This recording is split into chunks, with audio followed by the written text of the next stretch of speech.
ಬಗ್ಗೆ ಸ್ತೋತ್ರ ಉಂಟಾಗಲಿ. ಇವತ್ತು ಸಭೆಯ ಕುರಿತು ನಾವು ಪ್ರತಿ ಬುಧವಾರ ನೋಡ್ತಾ ಬರ್ತಿದ್ದೇವೆ. ಅದರಲ್ಲಿ ಇವತ್ತು ಇಂಗ್ಲೀಷ್ನಲ್ಲಿ if the church as a fellowship will be fellowship of mutual love. ಅಂದರೆ ಸಭೆಯು ಅನ್ಯೋನ್ಯತೆಯಲ್ಲಿ ಇದ್ದರೆ ಪರಸ್ಪರ ಪ್ರೀತಿ ಅನ್ಯೋನ್ಯತೆಯಲ್ಲಿ ಇರುತ್ತದೆ. ಅಂದರೆ ಸಭೆ ಎಂಬುದಾಗಿ ಹೇಳ್ತಕ್ಕಂಥದ್ದು ಆ್ಯಕ್ಚುಲಿ ಇನ್ನೊಂದು ಭಾಷೆಯಲ್ಲಿ ಫೆಲೋಶಿಪ್ ಎಂಬುದಾಗಿ ಹೇಳ್ತಾರೆ. ಫೆಲೋಶಿಪ್ ಎಂಬುದಾಗಿ ಹೇಳತಕ್ಕಂಥದ್ದು ಬಹಳ ಮುಖ್ಯವಾದದ್ದು. ಸಭೆಯಲ್ಲಿ ಪರಸ್ಪರ ಒಬ್ರಿಗೊಬ್ಬರು ನಾವು ಏನು ಮಾಡಬೇಕು, ನಾವು ಪ್ರೀತಿ ವಿಶ್ವಾಸವನ್ನು ಹಂಚಿಕೊಳ್ಳತಕ್ಕಂಥವರಾಗಿದ್ದರೆ ಮಾತ್ರವೇ ಅದು ಒಂದು ಸಭೆ ಎಂಬುದಾಗಿ ಹೇಳಲ್ಪಡತಕ್ಕಂಥದ್ದು. ನೋಡಿ, ಲೋಕದಲ್ಲಿ ಅನೇಕ ವಿಧವಾದ ಸಭೆಗಳು ಕೂಡ್ತಾರೆ. ಎರಡು ಪಕ್ಷದವರು ವಿಧಾನಸಭೆಯಲ್ಲಿ ಕೂರ್ತಾರೆ. ಅಲ್ಲಿ ಎರಡೂ ಕಡೆಯೂ ಅವರ ಅನ್ನಿಸುವಿಕೆಗಳನ್ನು ಹೇಳಿ ಅದರಿಂದ ದ್ವೇಷಗಳು ಕಾರ್ಯಗಳೆಲ್ಲ ಇರ್ತದೆ. ಅದರ ಸಭೆ ಆಗಲ್ಲ. ಸಭೆಯು ಎಲ್ಲ ಥರದ ಪಂಗಡದವರು ಇದ್ದರೂ ಸಹ ಪರಸ್ಪರ ಪ್ರೀತಿ ವಿಶ್ವಾಸದಲ್ಲಿ ಒಬ್ರಿಗೊಬ್ಬರು ಇರುವಾಗ ಮಾತ್ರವೇ ಆ ಸಭೆಯಾದದ್ದು ಆ ಅನ್ಯೋನ್ಯತೆ ಎಂಬುದಾಗಿ ಹೇಳ್ತಕ್ಕಂಥ ಪದಕ್ಕೆ ಅದು ಯೋಗ್ಯವಾದದ್ದು. ಇಲ್ಲಿ ಪಂಗಡಗಳು ಅಥವಾ ಇಲ್ಲಿ ಮೇಲು ಕೀಳು ಅಥವಾ ತಾರತಮ್ಯ ಮತ್ತು ಎರಡು ಥರದ ಅಭಿಪ್ರಾಯಗಳು ಇದು ಚರ್ಚ್ ಎಂಬುದಾಗಿ ಹೇಳೋದಕ್ಕೆ ಸಾಧ್ಯತೆ ಇಲ್ಲವೇ ಇಲ್ಲ.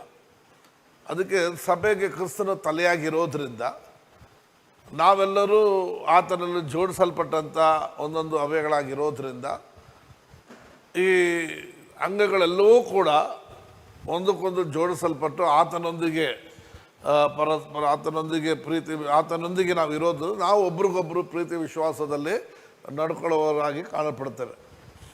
ಇದಕ್ಕೆ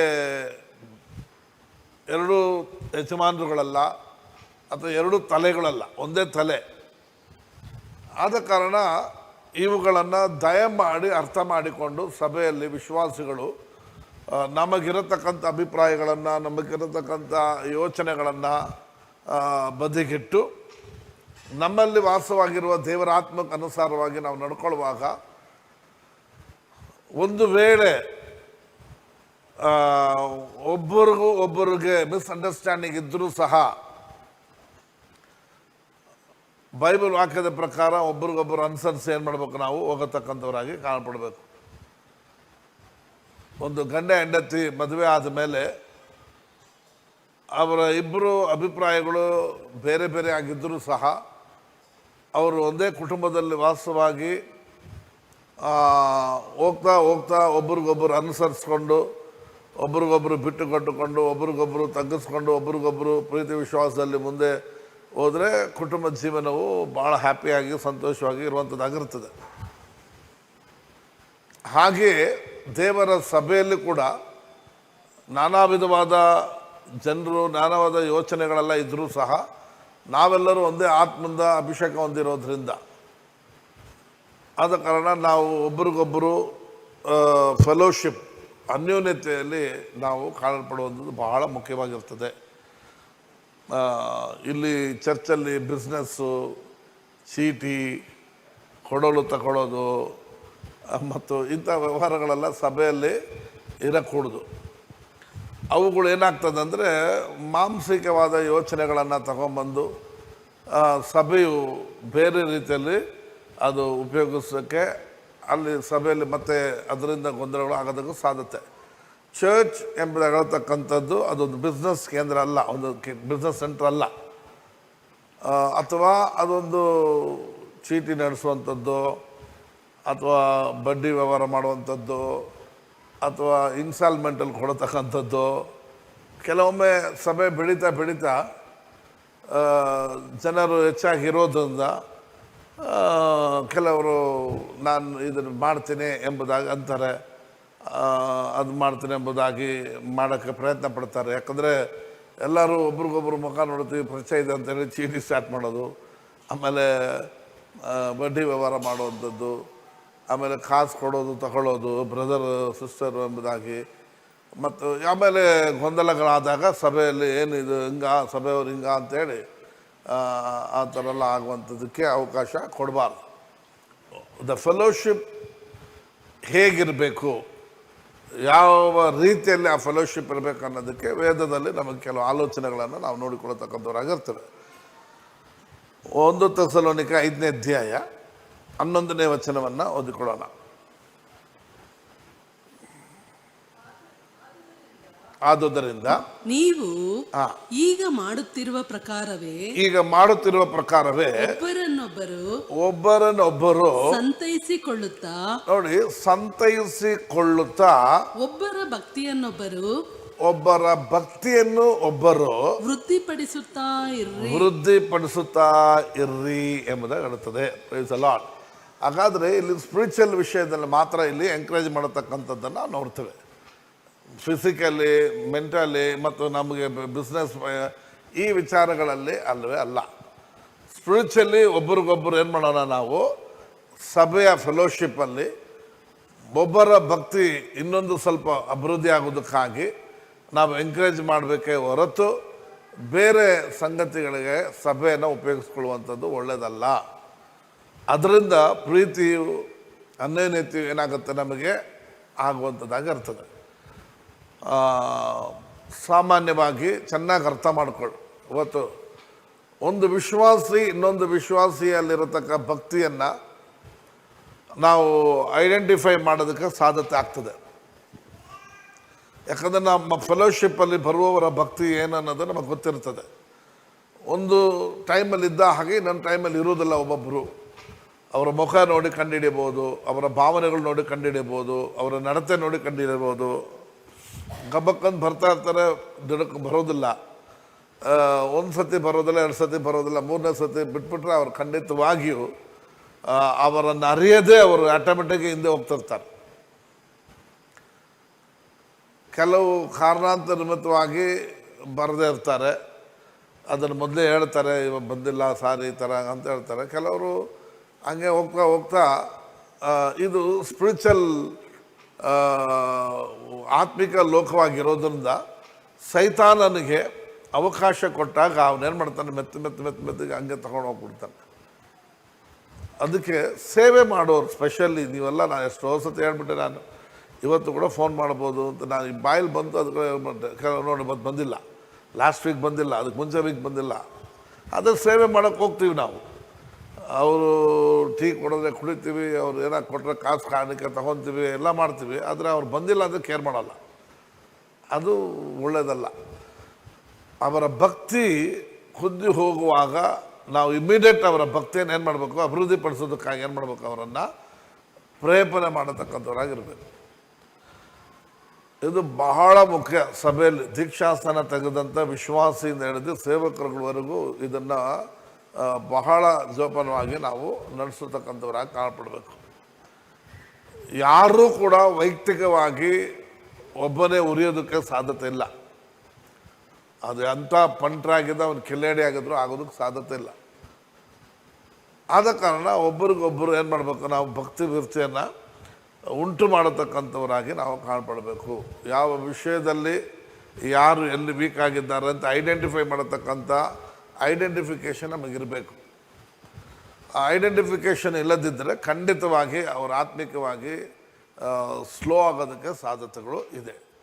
ಆರಂಭ ದಿನದಲ್ಲಿ ನಾವು ಸ್ವಲ್ಪ ಎಂಕರೇಜ್ ಮಾಡಿ ನಾವು ಬಿಡುವಾಗ ಅವರು ಬೆಳೆದ ಮೇಲೆ ಅವ್ರನ್ನ ಅವರೇ ಎಂಕರೇಜ್ ಮಾಡ್ಕೊಳತಕ್ಕಂಥವ್ರಾಗಿರ್ತಾರೆ. ಅವರಿಗೆ ಡಿಸೆಂಡಿಂಗ್ ಇರ್ತದೆ. ಅವರು ಖಂಡಿತವಾಗಿ ನಾನು 2 ವಾರ 3 ವಾರ ಹೋಗಿಲ್ಲ, ಆದರೆ ಏನಾಗ್ತದೆ ಅಂತ ಕಂಡಿರ್ತಾರೆ. ಸಪ್ಪೆ ಆಗಿಬಿಟ್ಟಿರ್ತಾರೆ. ಒಂಥರ ಮೂಡಿಲ್ಲ, ಯಾಕೋ ಮೂಡಿಲ್ಲ ಅನ್ನೋದನ್ನು ಅರ್ಥ ಮಾಡ್ಕೊತಾರೆ. ಆಗ ಅವರು ಮತ್ತೆ ತಿರ್ಗಾ ಮತ್ತೆ ರೀಸೈಕ್ಲಿಂಗ್ ಬರುವಾಗ ಆಟೋಮೆಟಿಕ್ಕಾಗಿ ಬೆಳ್ಕೊಂಬರ್ತಾರೆ. ಆಮೇಲೆ ಅವ್ರು ಬೆಳೆದ ಮೇಲೆ ಅದೊಂಥರ ಬಹಳ ಜನರು ಆ ಭಕ್ತಿ ವೃತ್ತಿಯನ್ನು ಉಂಟು ಮಾಡತಕ್ಕಂಥವ್ರು ಇಲ್ಲದೆ ಇರೋದ್ರಿಂದಲೇ ಸಭೆಯಲ್ಲಿ ಜನರು ಇನ್ಲೇಟು ಅಂದರೆ ಅವ್ರ ಮೆತ್ತಿಗೆ ಹಂಗೆ ಸ್ಲೋ ಡೌನ್ ಆಗಿಬಿಡೋದಕ್ಕೆ ಸಾಧ್ಯತೆಗಳು ಇದೆ. ಅದು ಪ್ರತಿಯೊಂದು ವಿಶ್ವಾಸಿ ಒಳಗಿರತಕ್ಕಂಥ ವಿಶ್ವಾಸಿಗಳಿಗೆ ಅನ್ಯೋನ್ಯತೆ ಫೆಲೋಶಿಪ್ಗೆ ಕೂಡಿ ಬರುವಂಥ ಸಮಯದಲ್ಲಿ ಸಾಮಾನ್ಯವಾಗಿ ಪಕ್ಕದಲ್ಲಿ ನಾವು ಕೂತ್ಕೊಳ್ಳುವಾಗ ಅಟ್ಲೀಸ್ಟ್ ಒಂದು 70 ಜನ 12 ಜನ 120 ಜನವರೆಗೂ ನಮಗೇನಿರ್ತದೆ ಐಡೆಂಟಿಫೈ ಮಾಡೋದಕ್ಕೆ ನಮ್ಮಿಂದ ಸಾಧ್ಯತೆ ಆಗ್ತದೆ. ಆ ಐಡೆಂಟಿಫೈ ಮಾಡತಕ್ಕಂಥ ವ್ಯಕ್ತಿಗಳೆಲ್ಲ ನಾವು ಕ್ಲೀನಾಗಿ ಕಂಡುಹಿಡಿಬೋದು. ಇವ್ರು ಯಾಕೆ ವೀಕ್ ಆಗಿದ್ದಾರೆ, ಇವ್ರು ಯಾಕೆ ಬರ್ತಾ ಇಲ್ಲ, ಇವ್ರು ಯಾಕೆ ಹೋಗ್ತಾ ಇಲ್ಲ ಅನ್ನೋದು ನಮ್ಗೆ ಕ್ಲೀನಾಗಿ ಕಂಡುಹಿಡಿಯೋಕ್ಕೆ ಸಾಧ್ಯತೆ ಉಂಟು. ಆಗ ಅವ್ರನ್ನ ಏನು ಮಾಡಬೇಕು, ಎಂಕರೇಜ್ ಮಾಡಬೇಕು. ಎಂಕರೇಜ್ ಒನ್ ಅನದರ್, ಇಂಗ್ಲೀಷ್ನಲ್ಲಿ ಹೇಳ್ತದೆ. Therefore encourage one another and build up one another just as you are also doing. ಮಾಡಿದ ಹಾಗೆ ನೀವೇನು ಮಾಡಿರಿ, ಒಬ್ಬರಿಗೊಬ್ಬರು ಅದನ್ನು ಮಾಡಿರಿ. ಇಂಗ್ಲೀಷ್ನಲ್ಲಿ ಕಂಫರ್ಟ್ ಎಂಬುದಾಗಿ ಹೇಳ್ತದೆ. Therefore comfort yourself, ಇನ್ನೊಂದು ಭಾಷೆಯಲ್ಲಿ comfort yourself together and ನಿಮ್ಮನ್ನು ಕೂಡ ಸೇರಿಸ್ಕೊಂಡು ಅಂತ ಹೇಳ್ತದೆ. Identify one another even as also ye do. ಓದ್ಕೊಳ್ಳಿ ಕನ್ನಡದಲ್ಲಿ. ಈಗ ಮಾಡುತ್ತಿರುವ ಪ್ರಕಾರವೇ ನೋಡಿ, ಮಾಡುತ್ತಿರುವ ಪ್ರಕಾರವೇ ಅಂತ ಹೇಳ್ತದೆ. ಒಬ್ಬನೊಬ್ಬರು ಸಂತೈಸಿಕೊಳ್ಳುತ್ತಾ ಏನ್ ಮಾಡಬೇಕಂತೆ, ಸಂತೈಸಿಕೊಳ್ಳುತ್ತಾ ಒಬ್ಬರ ಭಕ್ತಿಯನ್ನೊಬ್ಬರು ವೃದ್ಧಿಪಡಿಸುತ್ತಾ ಇರ್ರಿ. ಏನ್ ಮಾಡ್ಬೇಕಂತೆ, ವೃದ್ಧಿಪಡಿಸುತ್ತಾನೇ ಇರಬೇಕು ಅಂತ ಹೇಳ್ತದೆ. ಸಲ ಆಗ ಇದು ಆಗತಕ್ಕಂಥ ವಿಚಾರವಾಗಿರೋದ್ರಿಂದಲೇ ಬೈಬಲ್ ನಮಗೆ ಕಮ್ಯಾಂಡ್ ಮಾಡ್ತೈತೆ. ನಮ್ಮ ಒಳಗಿರುವ ಪವಿತ್ರಾತ್ಮ, ನಮ್ಮ ಕೊಡಲ್ಪಟ್ಟ ಅಭಿಷೇಕ, ನಮ್ಮ ಕೊಡಲ್ಪಟ್ಟ ಕೃಪಾ ವರಗಳು, ನಮ್ಮ ಕೊಡಲ್ಪಟ್ಟಂಥ ಸ್ಥಾನಮಾನಗಳು ದೇವರ ರಾಜ್ಯದಲ್ಲಿ, ಇವುಗಳನ್ನು ನಾವು ಪ್ರತಿಯೊಬ್ಬರು ಮಾಡುವಾಗ ನಾವು ಖಂಡಿತವಾಗಿ ನಾವು ಪರರಿಗೆ ಏನು ಮಾಡ್ತೀವೋ, ಬೈಬಲ್ ತನ್ನನ್ನು ಪ್ರೀತಿಸುವಾಗೆ ನೆರವೇನು ಮಾಡಬೇಕು, ನಿನಗೇನು ಆಗಬೇಕು ಅಂತ ನೀನು ನೆನೆಸ್ತೀವಿ, ಮತ್ತೊಬ್ರಿಗೆ ಅದು ಏನು ಮಾಡಬೇಕು, ನೀನು ಮಾಡ್ತಾನೆ ಇರಬೇಕು. ಹಾಗೆ ಸಭೆ ಆ ಮೆಚೂರಿಗೆ ಬರುವಾಗಲೇ ಏನಾಗುತ್ತಂದರೆ ಇಡೀ ಚರ್ಚ್ ಒಂದಕ್ಕೊಂದು ಜೋಡಣೆ ಆಗಿ ಕಟ್ಟಲ್ಪಟ್ಟು, ಒಂದ್ರ ಮೇಲೆ ಒಂದು ಕಟ್ಟಲ್ಪಟ್ಟು ಬರತಕ್ಕದಾಗಿರ್ತದೆ. ಚರ್ಚ್ ಅನ್ನೋದು ಏನೋ ನಾನು ಹೋಗ್ತೀನಿ ಬರ್ತೀನಿ ಎಂಬ ಅಟೆಂಡೆನ್ಸ್ ಆಗತಕ್ಕಂಥದ್ದಲ್ಲ. ಇದು ಒಂದು ಫೆಲೋಶಿಪ್, ಅನ್ಯೋನ್ಯತೆ, ಐಕ್ಯತೆ. ಫೆಲೋಶಿಪ್ ಎಂಬುದಾಗಿರತಕ್ಕಂಥದ್ದು ವೇದವಾಕ್ಯದ ಪ್ರಕಾರ ಒಂದುಕೊಂಡು ಜೋಡಣೆ ಆಗಿ ಯಾವ ರೀತಿಯಲ್ಲಿ ಎಲ್ಲ ಅಂಗಗಳು ನರಲ್ಲಿ ಜೋಡಿಸಲ್ಪಟ್ಟು ಕನೆಕ್ಟ್ ಆಗಿರುವ ಹಾಗೆ ನಾವೆಲ್ಲರೂ ಒಬ್ರಿಗೊಬ್ಬರು ಕನೆಕ್ಟಿವ್ ಆಗಿ ಕಾಣಪಡಬೇಕು ಅಂತ. ಫೆಲೋಶಿಪ್ ಬಹಳ ಮುಖ್ಯವಾದದ್ದು. ಹಾಗಾಗಿ ನಾವು ಫೆಲೋಶಿಪ್ಪಲ್ಲಿ ಬಂದು ಹಿ ನಕ್ದೋ ಓದೋ ಅಂತಲ್ಲದೆ ಈ ರೀತಿಯಲ್ಲಿ ಒಬ್ರಿಗೊಬ್ಬರನ್ನ ಏನು ಮಾಡಬೇಕು, ನಾವು ಕಂಫರ್ಟ್ ಮಾಡತಕ್ಕಂಥವ್ರಾಗಿರ್ಬೇಕು. ಅಥವಾ ಒಬ್ರಿಗೊಬ್ಬರು ಎಂಕರೇಜ್ ಮಾಡತಕ್ಕಂಥ ಪ್ರಕಾರವೇ ಒಬ್ರಿಗೊಬ್ಬರು ಸಂತೈಸಿಕೊಳ್ಳುತ್ತಾ ಎಂಬುದಾಗಿ ಹೇಳ್ತದೆ. ಎಂಕರೇಜ್ ಎಂಬುದಾಗಿ ಹೇಳ್ತದೆ, ಪ್ರೋತ್ಸಾಹ ಪಡಿಸುತ್ತಾ. ಈ ಆತ್ಮಿಕ ಲೋಕದಲ್ಲಿ ನಾನಾ ವಿಧವಾದ ಕಾರ್ಯಗಳಲ್ಲಿ ಮನುಷ್ಯನೇನಾಗಿರ್ತಾನೆ, ಕುಗ್ಗಿ ಹೋಗಿರ್ತಾನೆ. ಅವ್ರನ್ನ ಏನು ಮಾಡಬೇಕು, ನಾವು ಪ್ರೋತ್ಸಾಹ ಪಡಿಸತಕ್ಕಂಥವರಾಗಿ ಹೆಂಗೆ ಸಪ್ರೇಟಾಗಿ ಕರೆದು ಕೂತ್ಕೊಂಡು ಹೆಂಗೆ ಯೋಚನೆ ಮಾಡಿ, ನೀವು ಕೊನೆಯದಾಗಿ ಹೇಗೆ ಯಾವಾಗ ಮಾಡಿದ್ರಿ, ಯಾರನ್ನು ಮಾಡಿದ್ರಿ ನೋಡಿ. ಇಲ್ಲಿಂದ ಒಂದು ಟಾರ್ಗೆಟ್ ಇಟ್ಕೊಂಡು ಹೋಗ್ತೀವಿ, ಒಂದು ಕಡೆ ಹೋಗ್ತೀವಿ, ಪ್ರಸಂಗ ಮಾಡ್ತೀವಿ, ಬರ್ತೀವಿ, ಅದು ಬೇರೆ ಕತೆ. ಫಸ್ಟು ನಮ್ಮ ಜೊತೆಯಲ್ಲಿ ಇರುವವರು, ನಮ್ಮ ಜೊತೆಗಾರರಾಗಿರತಕ್ಕಂಥವರಲ್ಲಿ ಸೋತೋಗಿರತಕ್ಕಂಥ ವಿಚಾರವನ್ನು ಕಂಡ ನಾವು ಅವ್ರನ್ನ ಪ್ರೋತ್ಸಾಹ ಪಡಿಸೋದನ್ನು ಬಿಟ್ಟು ನಾವು ಹೋಗಿ ಇನ್ನೊಬ್ಬರಿಗೆ ಹೋಗಿ ಪ್ರೋತ್ಸಾಹ ಪಡಿಸೋವಂಥದ್ದು ಅದು ಆಮೇಲೆ ಕತೆ. ಹಾಗಾಗಿ ಫೆಲೋ ಸಹೋದರನ ಜೊತೆ ಸಹೋದರಿಯರನ್ನು ಜೊತೆಯಲ್ಲಿರ್ತಕ್ಕಂಥವ್ರನ್ನ ಫಸ್ಟ್ ಏನು ಮಾಡಬೇಕು, ನಾವು ಅವರನ್ನು ಎಂಕರೇಜ್ ಮಾಡತಕ್ಕಂಥವ್ರಾಗಿರ್ಬೇಕು. ನೀವು ಹಾಗೆ ಮಾಡಿ ನೋಡ್ರಿ, ನೀವು ಬಹಳ ಎಂಕರೇಜನ್ನು ಹೊಂದತಕ್ಕಂಥವ್ರಾಗಿರ್ತೀರಿ. ನಾನು ರಕ್ಷಣೆ ಹೊಂದಿ ದೇವರ ಕೃಪೆಯಿಂದ 35 ವರ್ಷಗಳಾಯಿತು. ನನಗೆ ಇಲ್ಲಿಯವರೆಗೂ ದೇವರ ದಯೆಯಿಂದ ಹೇಳ್ತೇನೆ, ಯಾರಾದರೂ ಬಂದು ಸಂತೈಸಿದ್ರು ಎಂಬುದಾಗಿ ಹೇಳೋಕ್ಕೆ ಸಾಧ್ಯತೆ ಇಲ್ಲ. ಅದನ್ನು ನಾನು ಎಷ್ಟೋ ಜನರಿಗೆ ದೇವರು ಆ ಥರ ಉಪಯೋಗಿಸ್ಕೊಂಡಿದ್ದಾರೆ ವೈಯಕ್ತಿಕವಾಗಿ. ಹಾಗೆ ಮಾಡ್ತಾ ಮಾಡ್ತಾ ಮಾಡ್ತಾ ಆಮೇಲೆ ಸಭಾಪಾಲಕನಾದೆ. ಸಭೆಯಲ್ಲಿರತಕ್ಕಂಥವ್ರನ್ನ ಮನೆಗೆ ಹೋಗಿ ವಿಸಿಟ್ ಮಾಡೋದಾಗಲಿ, ಅವರ ಖಾತೆಗಳು ನೋಡಿ, ಅವರ ಪರಿಸ್ಥಿತಿಗಳು ನೋಡಿ, ಅವರೊಂದಿಗೆ ಮಾತಾಡೋದಾಗಲಿ ಮಾಡ್ತಾ ಮಾಡ್ತಾ ಮಾಡ್ತಾ ಮಾಡ್ತಾ ಈಗ ದೇವರು ಬೇರೆ ಸಭೆಗಳಿಗೂ ಸಭಾಪಾಲಕರಿಗೂ ಕೂಡ ಏನು ಮಾಡ್ತಾರೆ ದೇವರು. ಅದಕ್ಕೆ ದೇವರು ಪೇತ್ರರು ಹೇಳಿದ್ರು, ನೀನು ನನ್ನನ್ನು ಪ್ರೀತಿಸ್ತೀಯಾ ಅಂತಂದಾಗ, ಹೌದು ಸ್ವಾಮಿ ನಾ ಪ್ರೀತಿಸಿ ಅಂದಾಗ, ಆಗ ಯೇಸು ಸ್ವಾಮಿ ಅವನನ್ನು ನೋಡಿ ಹೇಳಿದ್ರು, take care of my lambs, ಅಂದರೆ ಫೀಡ್ ಮೈ ಲ್ಯಾಂಬ್ಸ್ ಅಂತ ಹೇಳಿದ್ರು ಅಲ್ವಾ. ಕುರಿ ಮರಿಗಳನ್ನು ಏನು ಮಾಡು, ಪೋಷಿಸು ಎಂಬುದಾಗಿ. ಅದಾಗಿ ಇದು ಬಹಳ ಮುಖ್ಯವಾದದ್ದು.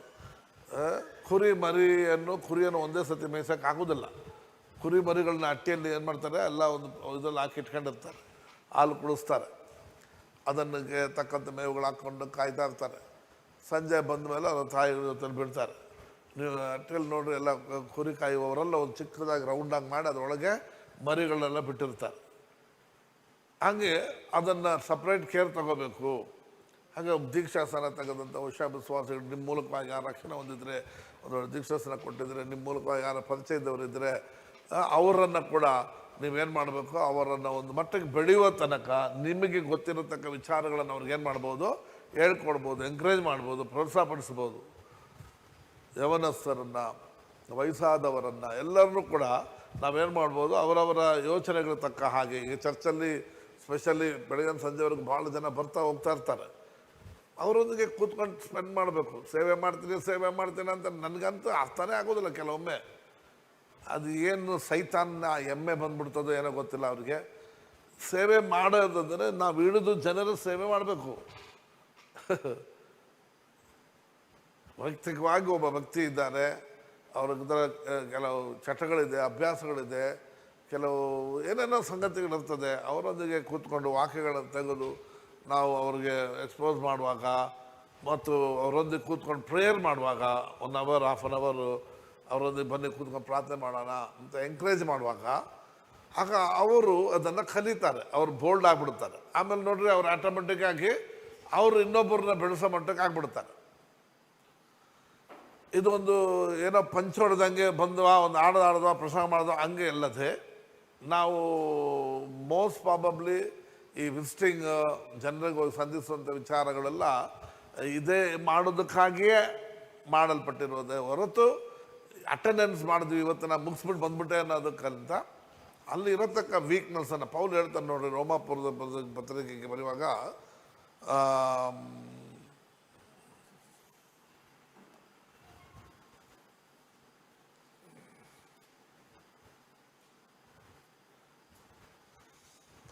ಹನ್ನೊಂದನೇ ವಚನ 1ನೇ ಅಧ್ಯಾಯ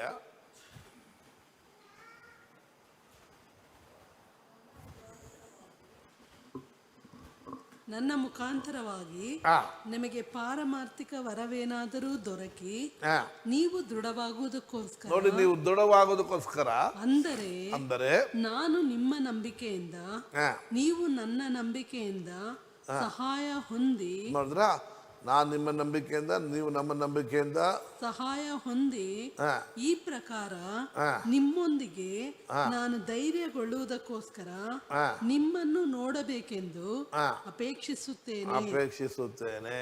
ನೋಡಿದ ಪೌಲು ಏನು ಹೇಳ್ತಾರೆ ನೋಡಿ, ಆ ರೋಮಾಪುರದಲ್ಲಿರತಕ್ಕಂಥ ಜನರಿಗೆ ಏನು ಕೊರತೆ ಇದೆಯೋ ಅದನ್ನು ಏನು ಮಾಡೋದಕ್ಕಾಗಿ ಬರ್ತೀನಿ ನಾನು, ಅದನ್ನು ನನ್ನ ಮುಖಾಂತರವಾಗಿ ಇಲ್ಲ 11ನೇ ವಚನ, I may impart some spiritual gift. ನನ್ನ ಮುಖಾಂತರವಾಗಿ ನಿಮಗೆ ಪಾರಮಾರ್ಥಿಕ ವರವೇನಾದರೂ ದೊರಕಿ ನೀವು ದೃಢವಾಗುವುದಕ್ಕೋಸ್ಕರ, ಅಂದರೆ ನಾನು ನಿಮ್ಮ ನಂಬಿಕೆಯಿಂದ ನೀವು ನನ್ನ ನಂಬಿಕೆಯಿಂದ ಸಹಾಯ ಹೊಂದಿ. ನೋಡಿದ್ರ ಯಾವ ರೀತಿಯಲ್ಲಿ ಇದೆಲ್ಲ ಸಹಾಯ. ಪೌಲನು ನಿಮ್ಮ ನಂಬಿಕೆಯಿಂದಲೂ ನನ್ನ ನಂಬಿಕೆಯಿಂದಲೂ ಅಂತೇಳಿ ಒಬ್ರಿಗೊಬ್ರು ಹೇಳುವಂಥದ್ದನ್ನು ನಾವು ನೋಡ್ತೇವೆ. ಆಗ ಇದರಿಂದ ಹೊಂದಿ ಈ ಪ್ರಕಾರ ನಿಮ್ಮೊಂದಿಗೆ ನಾನು ಧೈರ್ಯಗೊಳ್ಳುವುದಕ್ಕೋಸ್ಕರ ನಿಮ್ಮನ್ನು ನೋಡಬೇಕೆಂದು ಅಪೇಕ್ಷಿಸುತ್ತೇನೆ. ನೋಡಿದ್ರೆ ಇದನ್ನು ಮಾಡುವಾಗ ಒಬ್ಬ ದೇವರ ಸೇವಕನ ಅಪೋಸ್ತಲನಾಗಿರತಕ್ಕಂಥವ್ರು ಕೂಡ ಏನು ಮಾಡ್ತಾನಂತ ಧೈರ್ಯವನ್ನು ಹೊಂದಿಕೊಳ್ಳತಕ್ಕಂಥವನಾಗಿದ್ದಾನೆ. ಆಗ ಅವರು ಏನು ಮಾಡ್ಬೋದು, ಅವರು ಕೂಡ ಧೈರ್ಯವನ್ನು ಹೊಂದ್ಕೊತಾರೆ. ಆಗ ಇದು ಕಂಟಿನ್ಯೂಲು ಸಭೆಯಲ್ಲಿರತಕ್ಕಂಥ ಜನರಲ್ಲಿ ಏನು ಮಾಡಬೇಕು, ಅದು ನಡೆಯತಕ್ಕಂಥವ್ರಾಗಿರಬೇಕು. ಸಾಮಾನ್ಯವಾಗಿ ಲೋಕದಲ್ಲಿದ್ದಾಗ ನಮ್ಮ ಫ್ರೆಂಡ್ಸ್ಗಳು ಅಂತೇಳಿ, ನಮ್ಮ ಫ್ರೆಂಡ್ಸ್ಗಳಲ್ಲಿ ನಾವು 3-4 ಫ್ರೆಂಡ್ಸ್ಗಳು, ಎಲ್ಲರೂ ಫ್ರೆಂಡ್ಸ್ಗಳೇ. ಅದರಿಂದ ಇದು ಕೆಲವರು ಕ್ಲೋಸ್ ಫ್ರೆಂಡ್, ಅದರಲ್ಲೂ ತುಂಬ ಕ್ಲೋಸ್ ಆಗಿರತಕ್ಕ ಒಂದು ಫ್ರೆಂಡ್ ಇಟ್ಟಿರ್ತೀವಿ. ಆ ರೀತಿಯಲ್ಲಿ ಆತ್ಮಿಕ ಜೀವಿತದಲ್ಲಿ ಯಾವಾಗಲೂ ಕ್ಲೋಸ್ ಫ್ರೆಂಡ್ ಒಂದಿಗೆ ಮಾತ್ರವಲ್ಲದೆ ಆ ಅಂತ್ಯವನ್ನು ಯೇಸುಸ್ವಾಮಿ ನೋಡ್ರಿ ಯಾವತ್ತು 3 ಜನ ಇಟ್ಕೊಂಡಿದ್ರು. ಯೋವಾನ್ ಯಾವಾಗಲೂ ಎದೆಲ್ಲ ಓದ್ಕೊಂಡಿದ್ದ. 12 ಜನ ಹತ್ಕೊಂಡಿದ್ರು, 70 ಜನ ಇಟ್ಕೊಂಡಿದ್ರು, ಕೊನೆಯಲ್ಲಿ 120 ಜನ ಕೂಡ ಇಟ್ಕೊಂಡಿದ್ರು ಅಂತ ನೋಡ್ತೇವೆ. ಹಂಗೆ ನಾವು ಏನು ಮಾಡಬೇಕು, ನಮ್ಮ ಎಲ್ಲೆಗಳನ್ನು ಹಾಗೆ ವಿಸ್ತರಿಸ್ಕೊಂಡು ಬರಬೇಕು. ಅವರನ್ನು ಕಟ್ಟಿ ನಮಗೆ ಗೊತ್ತಾಗಬೇಕು ಅವರು ಈ ಥರ ಬೆಳೆದು ಬಂದಿದ್ದಾರೆ ಎಂಬುದಾಗಿ. ಅವಾಗ ಆರಾಮಾಗಿ ಅವ್ರನ್ನ ಏನು ಮಾಡ್ಬೋದು, ನಾವು ಬಿಡ್ಬೋದು. ಇವರು ಬೆಳೆದು ಬಂದಿದ್ದಾರೆ, ನಾವೇನು ಮಾಡ್ಬೋದು, ಇನ್ನೊಬ್ಬರನ್ನ ಸಂತೈಸುವ, ಅವರು ಇನ್ನೊಬ್ಬರನ್ನ ಸಂತೈಸೋಕೆ ಆಗ್ಬಿಡ್ತಾರೆ ಆಟೋಮೆಟಿಕ್ಕಾಗಿ. ಅದನ್ನು ನೀವು ರಕ್ಷಣೆ ಹೊಂದಿದ ದಿನದಿಂದಲೇ ಅದನ್ನು ನೀವು ಮಾಡೋದಕ್ಕಾಗಿ ಕಲಿಬೇಕು, ಆಯಿತಾ. ದೇವ್ರನ್ನ ಪ್ರೀತಿಸ್ತೀನಿ ಎಂಬುದು ಹೇಳ್ತಕ್ಕಂಥದ್ದಕ್ಕೆ ಸೈನ್ ಯಾವುದು? ನಾನು ಮತ್ತೊಬ್ಬರನ್ನ ಏನು ಮಾಡಬೇಕು, ನಾನು ಎಂಕರೇಜ್ ಮಾಡತಕ್ಕಂಥವ್ರಾಗಿರ್ಬೋದು. ಆ ಎಂಕರೇಜ್ ನಿನಗೂ ಕೂಡ ಭಾಳ ಎಂಕರೇಜ್ ಆಗಿ ಇರುವಂಥದ್ದಾಗಿರ್ತದೆ. ಆವಾಗ ನಿನ್ನಲ್ಲಿರುವ ವರಗಳು ಮ್ಯಾನಿಫೆಸ್ಟೇಷನ್ ಆಗ್ತದೆ. ಆಗ ಅವರಲ್ಲಿ ಕೂಡ ಏನು ಕೊರತೆ ಇದೆ ನಿಮ್ಮ ಮೂಲಕವಾಗಿ ಅವರು ಬಲವನ್ನು ಹೊಂದ್ಕೊಳ್ತಾರೆ. ಅದರಿಂದ ನೀನು ಎಂಕರೇಜ್ ಆಗ್ತೀಯ.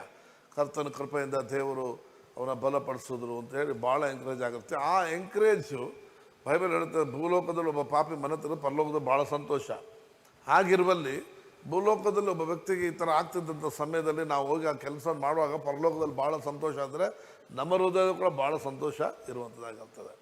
ಆ ಆತ್ಮಿಕವಾದ ಸಂತೋಷದಲ್ಲಿ ನಾವು ಅಭಿವೃದ್ಧಿ ಆಗ್ತಾ ಆಗ್ತಾ ಇನ್ನೂ ದೇವರು ನಮ್ಮನ್ನು ಬಲವಾಗಿ ಅನೇಕರಿಗೆ ನಮ್ಮನ್ನು ಉಪಯೋಗಿಸತಕ್ಕಂಥವ್ರಾಗಿರ್ತಾರೆ. ಆಗ ನಮ್ಮ ಕಾಲಕ್ರಮೇಣ ಹೋಗ್ತಾ ಹೋಗ್ತಾ ಹೋಗ್ತಾ ಹೋಗ್ತಾ ನಮ್ಮನ್ನು ಸಾವಿರಾರು ಜನರಿಗೆ ದೇವರು ಏನು ಮಾಡ್ತಾರೆ, ಉಪಯೋಗಿಸತಕ್ಕಂಥವ್ರಾಗಿರ್ತಾರೆ. ಅದಕ್ಕೋಸ್ಕರ ನಾನು ದಯಮಾಡಿ ನಿಮ್ಮೆಲ್ಲರೂ ಕೇಳ್ಕೊಳ್ತಕ್ಕಂಥದ್ದು, ಈಚ್ ಒನ್ ಪ್ರತಿಯೊಬ್ಬರು ಇನ್ನೊಬ್ಬರನ್ನ ಎಂಕರೇಜ್ ಮಾಡತಕ್ಕಂಥ ಸೇವೆಯನ್ನು ಮಾಡಿರಿ. ಹಾಗೆ ಮಾಡ್ತಾ ಮಾಡ್ತಾ ಮಾಡ್ತಾ ಅವರ ಕ್ವಶನ್ಗಳಿಗೆ ನಿನ್ನ ಮೂಲಕವಾಗಿ ಆನ್ಸರ್ಗಳು ಸಿಗ್ತದೆ, ವಾಕ್ಯಗಳು ಸಿಗ್ತದೆ. ಆಗ ನೀನು ವಾಕ್ಯ ಕಲಿತೀಯ. ವಾಕ್ಯ ಅವ್ರು ಕೇಳೋ ಕ್ವಶನ್ಗೆ ನೀನು ಆನ್ಸರ್ ಕೊಡೋಕ್ಕಾಗದೆ ಮನೆಗೆ ಹೋಗ್ತೀಯ. ಆಮೇಲೆ ಬೈಬಲ್ ಓದುವಾಗ ಆನ್ಸರ್ ಬರ್ತದೆ, ತಿರ್ಗಾ ನೀನು ಇನ್ನೊಂದು ಸತಿ ಮೀಟ್ ಮಾಡುವಾಗ ಹಂಗಾಗುತ್ತೆ. ಮತ್ತು ಈ ಥರ ಎಲ್ಲ ದೇವರು ನಿನ್ನೊಂದಿಗೆ ಡೀಲ್ ಮಾಡತಕ್ಕಂಥವ್ರಾಗಿರ್ತಾರೆ. ಅದನ್ನು ಖಂಡಿತವಾಗಿ ನಾವು ಒಬ್ರಿಗೊಬ್ಬರು ಅದನ್ನು ಮಾಡಿ ನಾವು ಬಲ ಹೊಂದೋಣ, ಬಲಪಡಿಸೋಣ, ನಾವು ಕೂಡ ಬಲ ಹೊಂದೋಣ. ಮತ್ತು 1 ಥೆಸಲೋನಿಕ 5ನೇ ಅಧ್ಯಾಯದಲ್ಲಿ 8ನೇ ವಚನದಿಂದ ಓದ್ಕೊಳ್ಳೋಣ. 8, 9, 10 ವಚನಗಳು. 1 ಥೆಸಲೋನಿಕ 5ನೇ ಅಧ್ಯಾಯ 8, 9, 10. ನಾವಾದರೂ ಹಗಲಿನವರಾಗಿರಲಾಗಿ ವಿಶ್ವಾಸ ಪ್ರೀತಿಗಳೆಂಬ ವಜ್ರ ಕವಚವನ್ನು, ರಕ್ಷಣೆಯ ನಿರೀಕ್ಷೆ ಎಂಬ ಶಿರಸ್ತ್ರಾಣವನ್ನು ಧರಿಸಿಕೊಂಡು ಸ್ವಸ್ಥ ಚಿತ್ತರಾಗಿರೋಣ. Praise the lord. ಹೇಗಿರ್ಬೇಕಂತ ನಾವು ಸ್ವಸ್ಥ ಚಿತ್ತರಾಗಿರ್ಬೇಕು. ಹೆಂಗೆ ಸ್ವಸ್ಥ ಚಿತ್ತರಾಗಿರ್ಬೇಕು?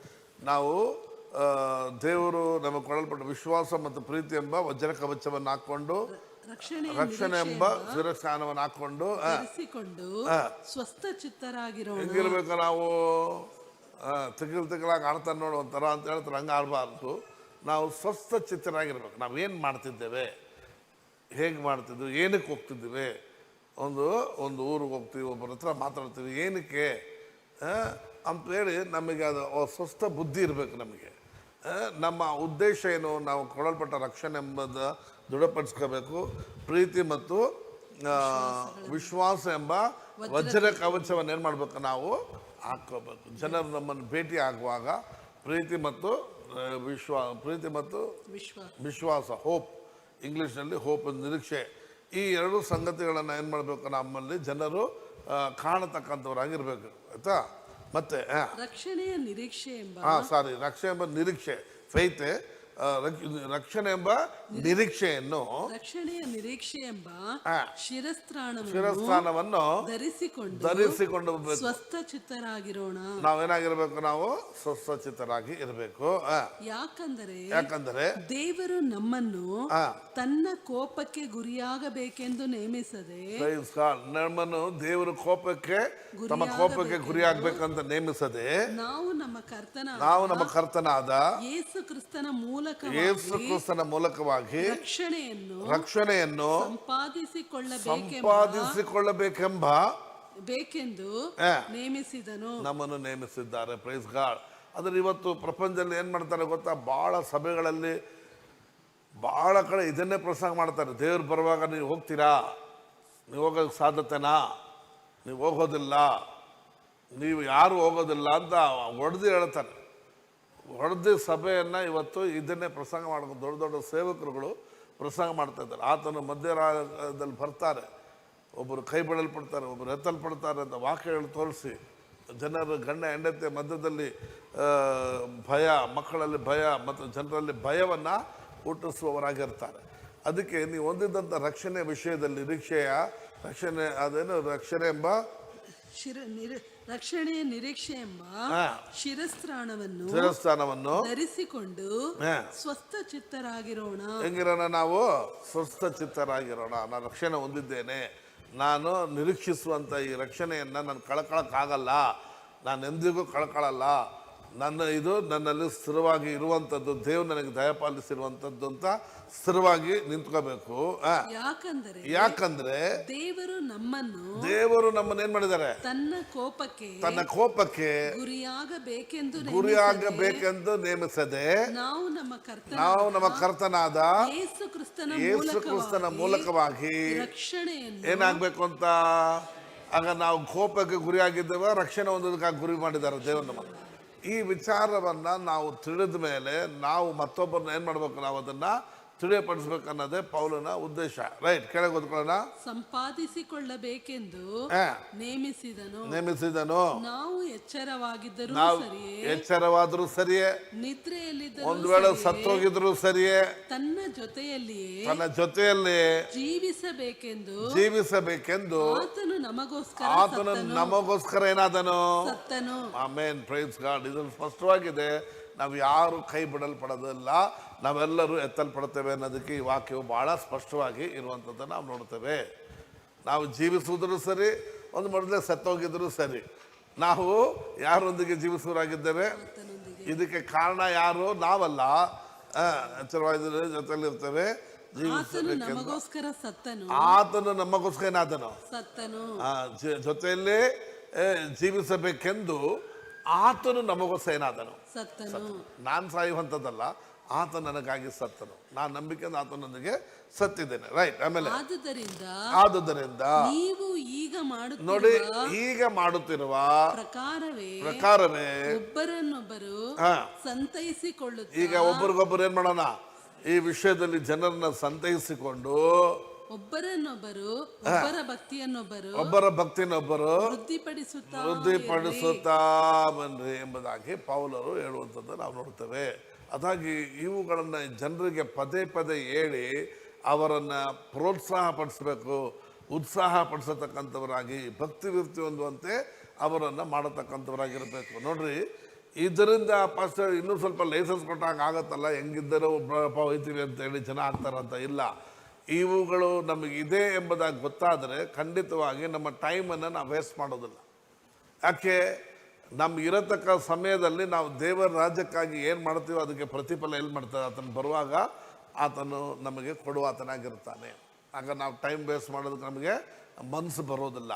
ಮತ್ತು ನನಗೆ ಇನ್ನೊಂದು ಏನಾಗಿದೆ ಅಂತಂದರೆ, ದೇವರು ಹೆಂಗೋ ಬರ್ತಾರೆ ಅಥವಾ ನಾವು ಸಾಯ್ತೀವಿ, ಎರಡರಲ್ಲಿ ಒಂದಾಗುತ್ತೆ. ಈ ಸಂಭವ ನಡೆಯೋಕ್ಕೆ ಮುಂಚೆ ಈ ಭೂಮಿ ಮೇಲೆ ಕರ್ತನ್ ನನಗೆ ಮಾಡಿರೋ ಎಲ್ಲ ವಾಗ್ದಾನಗಳನ್ನು ಅನುಭವಿಸ್ಬಿಡ್ಬೇಕು ನಾನು. ಅರ್ಥ ಆಯ್ತಾ? ಮತ್ತು ಎರಡನೇದು, ದೇವರು ನನಗಾಗಿ ಈ ಭೂಮಿ ಮೇಲೆ ಕೊಡಲ್ಪಟ್ಟಂಥ ಆಯುಸ್ಸು ದಿನಗಳನ್ನು ನಾನು ದೇವರ ರಾಜ್ಯಕ್ಕೆಂದು ನನಗೆ ಕೊಡಲ್ಪಟ್ಟಂಥ ಈ ಶರೀರವನ್ನು, ನಾನು ಕೊಡಲ್ಪಟ್ಟ ಪವಿತ್ರಾತ್ಮನ ಸಹಾಯದಿಂದ ನಾನು ಏನು ಮಾಡ್ತೀನೋ ಇದಕ್ಕೆ ಪ್ರತಿಫಲವನ್ನು ದೇವರಲ್ಲಿ ಕೊಡುವಾತನಾಗಿರ್ತಾನೆ. ಆಗ ಎರಡು ಲಾಭ ನೋಡಿ. ನಾನು ಒಂದು ಭೂಮಿ ಮೇಲೆ ಚೆನ್ನಾಗಿರ್ಬೋದು, ಮತ್ತು ಎರಡನೇದಾಗಿ ನಾನು ಏನು ಮಾಡ್ತೀನೋ ಅದಕ್ಕೆ ಪ್ರತಿಫಲವನ್ನು ಕೊಡತಕ್ಕಂಥವರಾಗಿದೆ. ಆಗ ಒಬ್ರಿಗೊಬ್ಬರನ್ನ ಎಂಕರೇಜ್ ಮಾಡುವಾಗ, ಒಬ್ರಿಗೊಬ್ಬರು ಪ್ರೋತ್ಸಾಹ ಮಾಡುವಾಗ, ಒಬ್ರಿಗೊಬ್ಬರು ನಾವು ಏನು ಜನರನ್ನ ಇದು ಮಾಡ್ತೀವೋ, ನಾನು ಹೇಳ್ತೇನೆ, ಕೆಲವೊಮ್ಮೆ ಜನರು ಈ ದಿನಗಳಲ್ಲಿ ಕರ್ತನ ಕೃಪೆಯಿಂದ ದೊಡ್ಡ ದೊಡ್ಡ ಸೇವಕರುಗಳು ಅಳೋದು, ಹರಕೆ ಮಾಡೋದೆಲ್ಲ ನೋಡಿದ್ರೆ ಭಯ ಆಗ್ತಾಯಿತ್ತಪ್ಪ. ನಮ್ಮ ಕಣ್ಣುಗಳು ತೆರೆಯಲ್ಪಡ್ತು, ನಮಗೆ ಸತ್ಯದ ಪರಿಜ್ಞಾನ ಉಂಟಾಯಿತು. ನಾವಿಲ್ಲಿವರೆಗೂ ಕಣ್ಣು ಮುಚ್ಚಿ ಓಡ್ತಿದ್ವಿ, ದೇವರೇ ಸ್ತೋತ್ರ ಗತ್ರ ಅಂದಾಗ ಯೋಚನೆ ಮಾಡಿರಿ, ಇಲ್ಲಿ ಈ ರೀತಿಯಲ್ಲಿ ಇದ್ದರೆ ಇದು ಖಂಡಿತವಾಗಿ ಪರಲೋಕದಲ್ಲಿ ದೇವ್ರ ಪ್ರತಿಫಲ ಕೊಡ್ತಾರಲ್ಲ, ಖಂಡಿತವಾಗಿ ಕೊಡ್ತಕ್ಕಂಥವ್ರ. ಅದಕ್ಕಾಗಿ ಪ್ಲೀಸ್ ಎಂಕರೇಜ್ ಈಚ್ ಅದರ್, ಮತ್ತೊಬ್ಬರನ್ನ ಪ್ರೋತ್ಸಾಹಪಡಿಸಿ. ಅದಕ್ಕಿಂತಲೂ ಪರಲೋಕದಲ್ಲಿ ಬೇರೆ ಯಾವುದಕ್ಕೂ ಪ್ರತಿಫಲವನ್ನು ನಮಗೆ ದೇವರು ಕೊಡೋಕ್ಕೆ ಹೋಗೋದಿಲ್ಲ. ಸಭೆಯನ್ನು ಆಪು, ಕಟ್ಟಿಗೆ, ಹುಲ್ಲು ಎಲ್ಲಾದರೂ ಕಟ್ಬೋದು. ನಾವು ಕಟ್ಟುವಂಥದ್ದು ಕಲ್ಲಿನ ಮೇಲೋ ಚಿನ್ನದ ಮೇಲೋ ಬೆಳ್ಳಿಯಾಗಿದ್ದರೆ ಖಂಡಿತವಾಗಿ ಆತನು ಅದು ಬೆಂಕಿ ಉದಯ ನೋಡೋದ ಬರುವಾಗ ಆಪು ಕಟ್ಟಿಗೆಲ್ಲ ಏನಾಗ್ತದೆ? ಉರಿದೋಯ್ತದೆ. ಚಿನ್ನ ಬೆಳ್ಳಿ ಇಂಥವುಗಳು ಮಾತ್ರ ಕರಗಿದ್ರೂ ಅದಷ್ಟೇ ಇರುವಂಥದ್ದಾಗಿರ್ತದೆ. ಹಾಗೆ ದೇವರು ನಮಗೆ ಅದಕ್ಕೆ ಪ್ರತಿಫಲವನ್ನು ಅಲ್ಲಿ ಮಾಡ್ತಾ ಅವನವನ ಕ್ರಿಯೆಗೆ ತಕ್ಕ ಪ್ರತಿಫಲವನ್ನು ದೇವರು ಕೊಡುವಾತನಾಗಿದ್ದಾನೆ. ಪ್ರೈಸಲ್ಲ. ರೋಮರ್ 15ನೇ ಅಧ್ಯಾಯ 2ನೇ ವಚನ 3ನೇ ವಚನ ಓದ್ಕೊಳ್ಳೋಣ.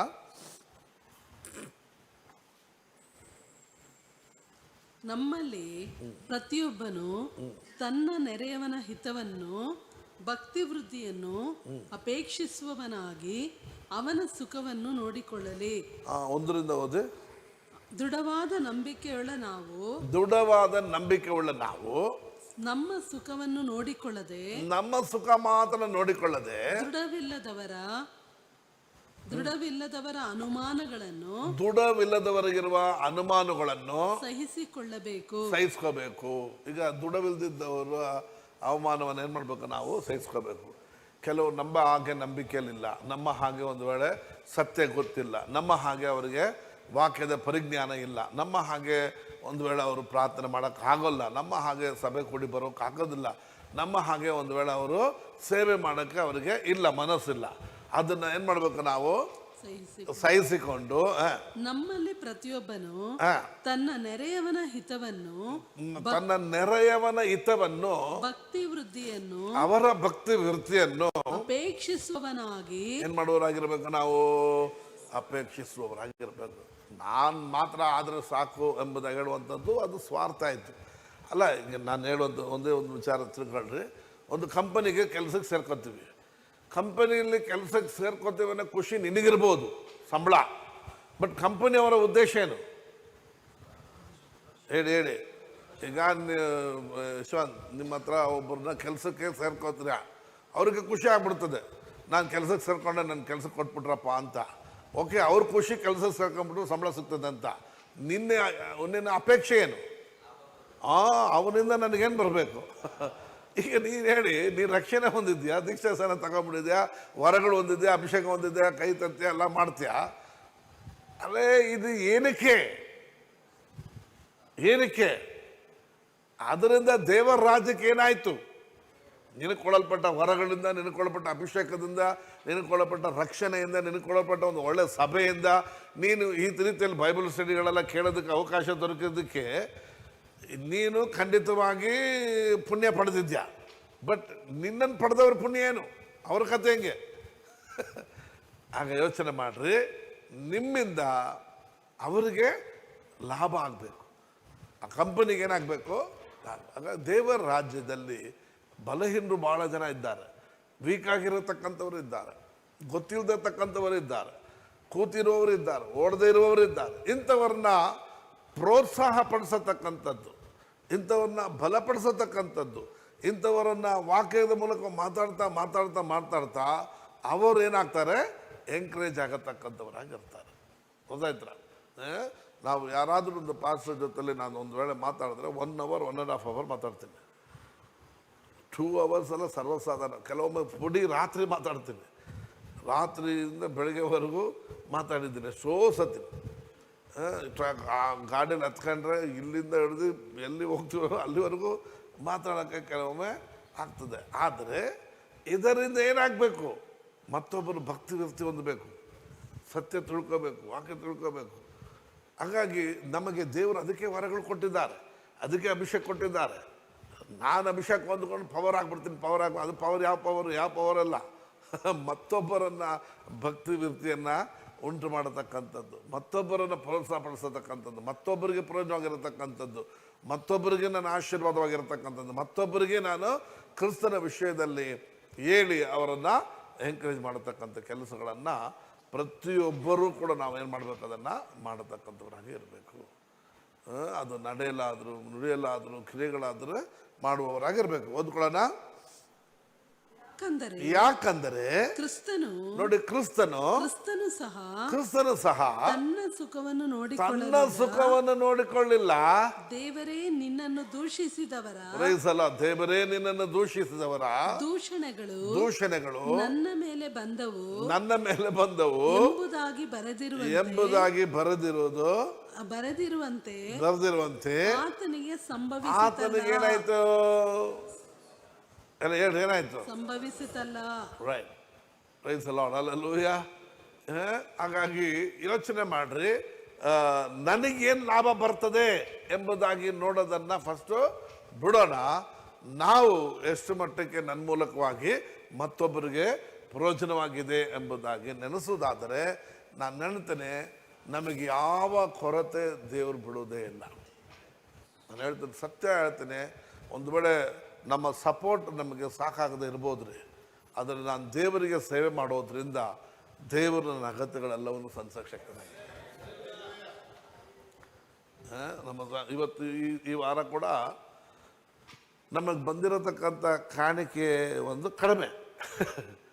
ಸಪೋರ್ಟ್ ಏನಾಗಿದೆ, ಒಂದು 10,000-20,000 ರೂಪಾಯಿ ಜಾಸ್ತಿನೇ ಕೊಟ್ಟಿದ್ದಾರೆ. ಕಾಣಿಕೆಗಿಂತ ಸಪೋರ್ಟ್ ಜಾಸ್ತಿ ಕೊಟ್ಟಿದ್ದಾರೆ. ಕಮ್ಯುನಲ್ ಸರ್ವಿಸಲ್ಲಿ ಕೂಡ ಬರುವಂಥ ಕಾಣಿಕೆ 2 ಲಕ್ಷ ಚಿಲ್ಲರೆ, 2,70,000-90,000 ರೂಪಾಯಿ ಖರ್ಚೇ ಆಗಿದೆ. ಹಾಗಾದರೆ ಈ ಇನ್ಕಮ್ ಗೋಯಿಂಗ್ ಔಟ್ ಗೋಯಿಂಗ್ ನೋಡೋದಾದರೆ ಭಾಳ ಆಶ್ಚರ್ಯ ಆಗುತ್ತೆ ನನಗೆ. ಆದರೆ ಇಲ್ಲಿಯವರೆಗೂ ಕೊರತೆ ಇಲ್ಲದೆ ದೇವರು ನಮ್ಮನ್ನು ನಡೆಸ್ಕೊಂಡು ಬರ್ತಿದ್ದಾರೆ. ಇದು ಇವತ್ತಿನ ಕಥೆ ಅಲ್ಲ, ನಾನು ಹೇಳ್ತಾರೆ ಆರಂಭದಿಂದಲೇ ಕೂಡ ದೇವರ ಅದ್ಭುತ ನಡೆಸ್ಕೊಂಡು. ಅದಕ್ಕೆ ನಾನು ದಯಮಾಡಿ ನಿಮ್ಮೆಲ್ಲರೂ ಕೈ ಮುಗಿದು ಕೇಳಕತ್ತೇನೆ, ಫುಲ್ ಟೈಮ್ ಸೇವಕರಾಗಲಿ, ನನಗೇನು ಲಾಭ ಸಿಗ್ಬೋದು ಇದರಿಂದ ಎದುರು ನೋಡಲೇಬೇಡಿ. ದಯಮಾಡಿ ನೀನು ಲಾಭಕ್ಕಾಗಿ ಮಾಡೋದಾದ್ರೆ ಕೆಲಸ ಮಾಡ್ಕೊಬೋದು, ಆರಾಮಾಗಿ ನೀನು ಸಂಪಾದನೆ ಮಾಡ್ಕೊಂಡು ಕೈಕಾಲು ಚೆನ್ನಾಗಿದೆ ಹೋಗಿ ಆರಾಮಾಗಿ ಮಾಡ್ಬೋದು. ಸೇವೆಗೆ ಬಂದ ಮೇಲೆ ನನಗೆ ಲಾಭ ಅಲ್ಲ, ನಾನು ಮತ್ತೊಬ್ರಿಗೆ ಆ ವಿಷಯದಲ್ಲಿ ಲಾಭ ಆಗಿದ್ದೇನೆ. ಅರ್ಥ ಆಯ್ತಾ? ನಾನು ಎಷ್ಟೋ ಸತಿ ಪ್ರಸಂಗ ಮಾಡಿ ಬರ್ತೀನಿ ರೀ, ಕಾಣಿಕೆ ಕೊಡೋಲ್ಲ, ಕೆಲವರು ಕೊಡ್ತಾರೆ ಪಾಪ 2,000 ರೂಪಾಯಿ 3,000 ರೂಪಾಯಿ. ನಾನು ಹಂಗೆ ಹಂಗೆ ಕೊಟ್ಬಿಟ್ಟು ಬರ್ತೀನಿ. ಕೆಲವೊಮ್ಮೆ ಕಣ್ಣು ಮುಚ್ಕೊಂಡೆ ಬಂದುಬಿಡ್ತೀನಿ. ನಾನು ಸಂಪಾದನೆ ಮಾಡೋಕ್ಕೆ ಬಂದಿಲ್ಲ ಈ ಸೇವೆಗೋಸ್ಕರ. ಅದಾಯ್ತಾ? ಎಷ್ಟು ಜನ ಸೇವಕರನ್ನ ಕರೆದು ನಾನು ಹೇಳ್ತೀನಿ, ನಾವು ಇಲ್ಲಿಂದ ಬಸ್ ಫೇರ್ ಕೊಡ್ತೀವಿ. ಅವರು ಆ್ಯಕ್ಚುಲಿ ಬೈಬಲ್ ಏನು ಹೇಳ್ತದೆ, ನನ್ನಿಂದ ನೀವು ಗಲಾತಿಯರು 6:6 ಓದ್ಕೊಳ್ರಿ.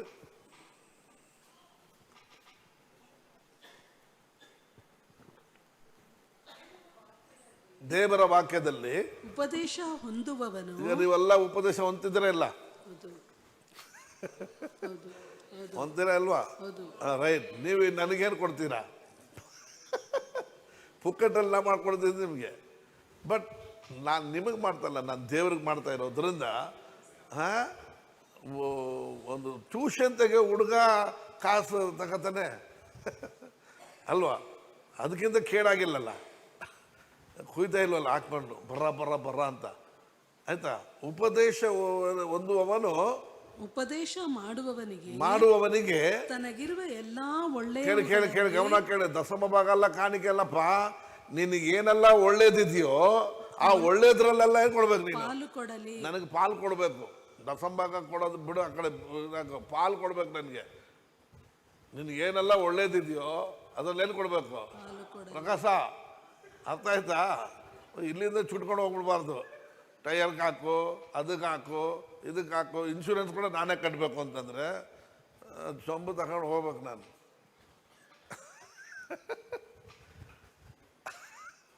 ಅರ್ಥ ಆಯ್ತು ರೀ?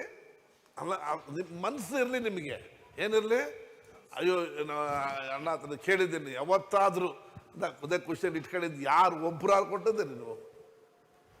ಮೊನ್ನೆ ನಾನು ಒಂದು ಚರ್ಚಿಗೆ ಹೋಗ್ತೀನಿ, ನಾಳೆ ಭಾನುವಾರ ಆಚೆ ವಾರ ಒಂದು ಚರ್ಚಿಗೆ ಹೋಗ್ತೀನಿ. ಆ ಪಾಸ್ಟರ್ ಕರೆದ್ಬಿಟ್ಟು, ಪಾಸ್ಟರ್ ಬೇಜಾರು ಮಾಡ್ಕೊಂಬೇಡಿ, ಒಂದು ಮಾತು ಕೇಳಬೇಕು ಅಂದ್ರೆ ಏನಂದೆ.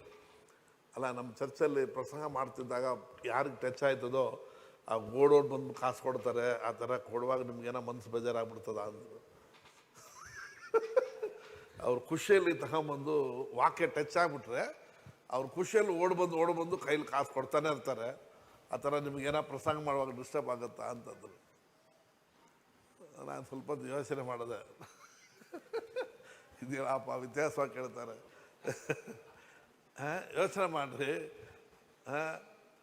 ಅಂಥದ್ದಲ್ಲಿ 10 ರೂಪಾಯಿ ಕೊಟ್ಟಿದ್ರು ಕೂಡ ನಾನು ಬದುಕೊಂಬಿಡ್ತಿದ್ದೆ. ನನ್ನ ಬದುಕು ನಮ್ಮ ಚರ್ಚಲ್ಲಿರೋ ಒಬ್ಬೊಬ್ಬರು 10 ರೂಪೀಸ್ ಕೊಟ್ಟರೆ 7,000 ಜನ 5,000 ಜನ ಇಟ್ಕೊಳ್ಳೋಣ. ಈಗ ಇದು ಓದೋರು, ಬರೆದಿದ್ದವರು, ಹೊರದೇಶ ಓದೋಲ್ಲ ಸೇವೋದು 5,000 ಜನ 10 ರೂಪಾಯಿ ಕೊಟ್ಟರೆ ಕೂಡ ಎಷ್ಟಾಯಿತು?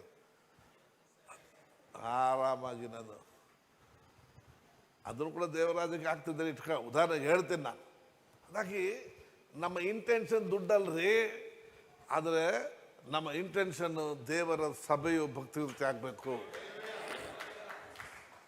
ನನಗೆ ಯಾವ ಕೊರತೆ ಇಲ್ಲಪ್ಪ, ನೀವು ಕೊಡಲಿಲ್ಲ ಆದರೂ ಕೂಡ ನನಗೇನಿಲ್ಲ, ಕೊರತೆ ಇಲ್ಲ. ನಾನು ಚೆನ್ನಾಗಿ ಸಮೃದ್ಧಿಯಾಗಿದೆ. ಎಷ್ಟೋ ಜನ ಸರ್ ನಿಮ್ದು ಅಕೌಂಟ್ ನಂಬರ್ ಕೊಡಿ ಅಂತ. ನಂದು ಅಕೌಂಟ್ ನಂಬರ್ ಎಲ್ಲ ಒಂದೇ, ಹಾಕಿ ಎಲ್ಲ ಹೋದ್ರೆ ಎಲ್ಲೋ ಹೋಯ್ತು ಅಲ್ಲೇ ಹೋಯ್ತದೆ. ಅಕಸ್ಮಾತ್ ನನ್ನ ಹತ್ರ ಜಾಸ್ತಿ ಕಾಸಿತ್ತು ಯಾರಿಗ ಕೇಳಿದ್ರೆ ನಾನೇ ಇಲ್ಲಿಂದಲೇ ಕೊಟ್ಬಿಡ್ತೀನಿ, ಅಲ್ಲೇ ಕೇಳಲ್ಲ, ಇಲ್ಲಿಂದ ಡೈರೆಕ್ಟ್ ಚಾನಲ್ ತಿಳಿಸ್ಬಿಡ್ತೀನಿ. ಅದು ಹೇಳೋದು ಇಲ್ಲ. ನನಗೆ ಕೊಟ್ಟದ್ದು ಕೂಡ ಚರ್ಚೆ ಇದಕ್ಕೆ ಮದುವೆ ಗಿದುವೆ ನಡೆಸೋದೆಲ್ಲ ಕೊಟ್ಟರೆ ಕೂಡ ತೆಗೆದು ಅಲ್ಲಿಗೆ ಹಾಕ್ಬಿಡ್ತೀನಿ. ನಾನು ಇಟ್ಕೊಳ್ಳಲ್ಲ. ಅಂದರೆ ನಾನು ಹೇಳ್ಬೇಕು ಅಂತ ಹೇಳ್ತಾ ಇಲ್ಲ, ನೀವು ತಪ್ಪಾಗಿ ತಿಳ್ಕೊಂಬೇಡ್ರಿ. ನನ್ನ ಉದ್ದೇಶ ಬಂದು ಕರ್ತನು ನನಗೆ ಕೊರತೆ ಇಟ್ಟಿಲ್ಲ. ಆಮೇನ್, ಪ್ರೈಸ್ ದಿ ಲಾರ್ಡ್. ಅದಾಗಿ ನಾನು ಹೇಳ್ತೀನಿ, ದೇವರ ರಾಜ್ಯಕ್ಕಾಗಿ ನನ್ನಿಂದ ಸಭೆಗೆ ಏನು ಲಾಭ ಆಗ್ತದೆ ಅಂತ ಬದುಕ್ರಿ.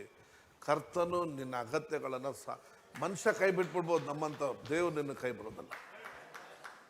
ಅರ್ಥ ಆಯ್ತು?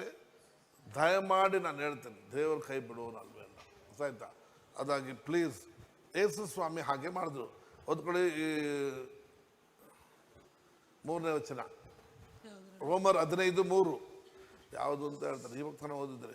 ಯಾಕಂದ್ರೆ ಕ್ರಿಸ್ತನು ಸಹ ತನ್ನ ಸುಖವನ್ನು ನೋಡಿಕೊಳ್ಳಲಿಲ್ಲ. ನೋಡಿ, ತನ್ನ ಸುಖವನ್ನು ನೋಡಿಕೊಳ್ಳಲಿಲ್ಲ. ದೇವರೇ ನಿನ್ನನ್ನು ದೂಷಿಸಿದವರ ದೂಷಣೆಗಳು ನನ್ನ ಮೇಲೆ ಬಂದವು ಎಂಬುದಾಗಿ ಬರೆದಿರುವಂತೆ ಆತನಿಗೆ ಸಂಭವಿಸಿತಲ್ಲ. ಆತನಿಗೇನಾಯ್ತೆ? ಸಂಭವಿಸುತ್ತಲ್ಲ ಅಂತ. ಯಾಕಂದ್ರೆ ಕ್ರಿಸ್ತನು ಸಹ ಏನ್ ಮಾಡಿದ್ರು? ಹಾಗೇನೆ ಜೀವಿಸಿದ್ರು ಅಂತ ಹೇಳ್ತದೆ. ಹಾಗಾಗಿ ನಾವು 2ನೇ ವಚನದಲ್ಲಿ ಹೇಳಿದ ಹಾಗೆ ಈಚ್ ಆಫ್ ಅಸ್, ನಾವು ಪ್ರತಿಯೊಬ್ಬರು, ನಮ್ಮಲ್ಲಿ ಪ್ರತಿಯೊಬ್ಬನು ತನ್ನ ನೆರೆಯವನನ್ನ ಹಿತವನ್ನು ಭಕ್ತಿ ವೃದ್ಧಿಯನ್ನು ಅಪೇಕ್ಷಿಸುವವನಾಗಿ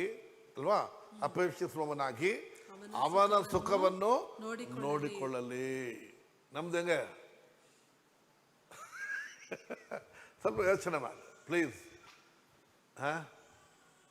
ನಮ್ಮ ಸುಖನೇ ಯೋಚನೆ ಮಾಡ್ಕೊತೀವೋ ಮತ್ತೊಬ್ಬರು ಸುಖ ಯೋಚನೆ ಮಾಡ್ಕೊತೀವಿ? ಯೋಚನೆ ಮಾಡಿ. ಮತ್ತೊಬ್ಬರ ಸುಖವನ್ನು ನೀನು ಯೋಚನೆ ಮಾಡು.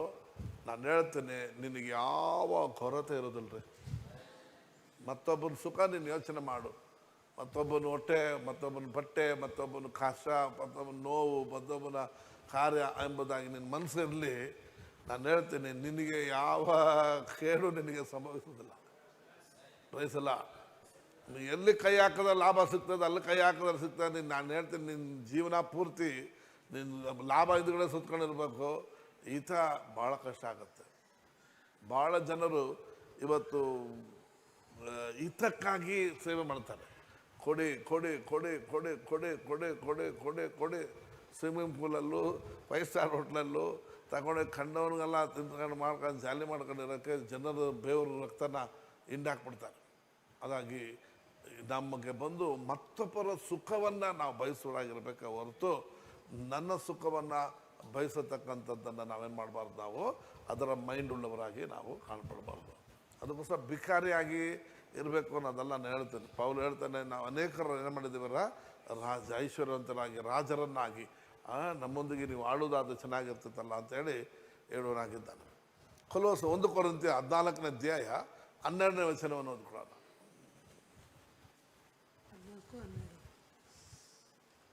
ಹಾಗೆಯೇ ನೀವು ಆತ್ಮ ಪ್ರೇರಿತವಾದ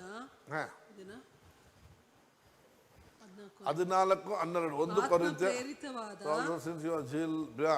ನುಡಿಗಳನ್ನಾಡುವುದಕ್ಕೆ ಅಪೇಕ್ಷಿಸುವವರಾಗಿರುವುದರಿಂದ ಸಭೆಗೆ ಭಕ್ತಿ ವೃದ್ಧಿ ಉಂಟಾಗುವ ನೋಡಿ, ಸಭೆಗೆ ಭಕ್ತಿ ವೃದ್ಧಿ ಉಂಟಾಗುವುದ ಹಾಗೆ ಅದಕ್ಕಿಂತಲೂ ಹೆಚ್ಚಾದದ್ದನ್ನು ಮಾಡುವುದಕ್ಕೆ ಪ್ರಯತ್ನಿಸಿರಿ. ಈಗ ಕೆಲವರಿಗೆ ಆತ್ಮಿಕ ವರಗಳು ಬೇಕು ಅಂತ ಇಷ್ಟಪಡ್ತೀರಾ, ಹೌದಲ್ಲ? ನಾನು ಸೇವೆ ಮಾಡಬೇಕು ಅಂತ ಆಸೆ ಇದೆ, ನಾನು ಪುಲ್ಪಿಟ್ ಹತ್ತಬೇಕು ಅಂತ ಆಸೆ ಇದೆ, ನನಗೆ ಏನೋ ಸ್ಥಾನಮಾನ ಬೇಕು ಅಂತ ಆಸೆ ಇರ್ತದೆ. ಇದು ಸಾಮಾನ್ಯವಾಗಿ ಎಲ್ಲ ಮನುಷ್ಯರಿಗೆ ಇರತಕ್ಕಂಥದ್ದು, ಯಾರು ಇಲ್ಲ ಅಂತ ಹೇಳಕ್ಕೆ ಬರೋದಿಲ್ಲ. ಆದರೆ ವಾಟ್ ಈಸ್ ದ ರೀಸನ್? ಏನಪ್ಪ ಕತೆ? ನೀ ಐಡೆಂಟಿಫೈ ಆಗಬೇಕು ಅಂತನಾ? ನಿನಗೆ ಸ್ಥಾನಮಾನ ಸಿಗಬೇಕು ಅಂತನಾ? ನನಗೆ ಯಾವಾಗ ಚಾನ್ಸ್ ಸಿಗ್ತದೆ ಅಂತ ಎದುರು ನೋಡ್ತೀಯಾ? ಯೋಚನೆ ಮಾಡಿ. ಇವತ್ತು ಕೂಡ ಮೊನ್ನೆಯಿಂದ 4-5 ಫೋನ್ ಮಾಡ್ತಾನೆ ಇದ್ದಾರೆ. ಲಾಸ್ಟ್ ವೀಕೆಲ್ಲ ಸೌತ್ ಆಫ್ರಿಕಾದ ನಾನು ತೆಗೆದೇ ಇಲ್ಲ ಫೋನ್ನ. ಕರೀತಾರೆ. ನಮಗೆ ಕರ್ನಾಟಕದಲ್ಲಿ ಕರೆಯಲ್ಲಿ ಯಾರೋ ಹೋಗ್ತೀವಿ. ಈಗ SMS ಕಳಿಸೋದು ಬರುವಾಗ ನಾನು ಹೇಳಿದೆ, ಐ ಡೋಂಟ್ ನೋ ಇಂಗ್ಲೀಷ್ ಹೋಗು ಅಂತಷ್ಟೇ, ಒಂದೇ ವರ್ಡಲ್ಲಿ ಕಳಿಸ್ಬಿಟ್ಟೆ. ನನಗೆ ಇಂಗ್ಲೀಷ್ ಬರೋಲ್ಲ, ಹೋಗಪ್ಪ ಬರೋಲ್ಲ.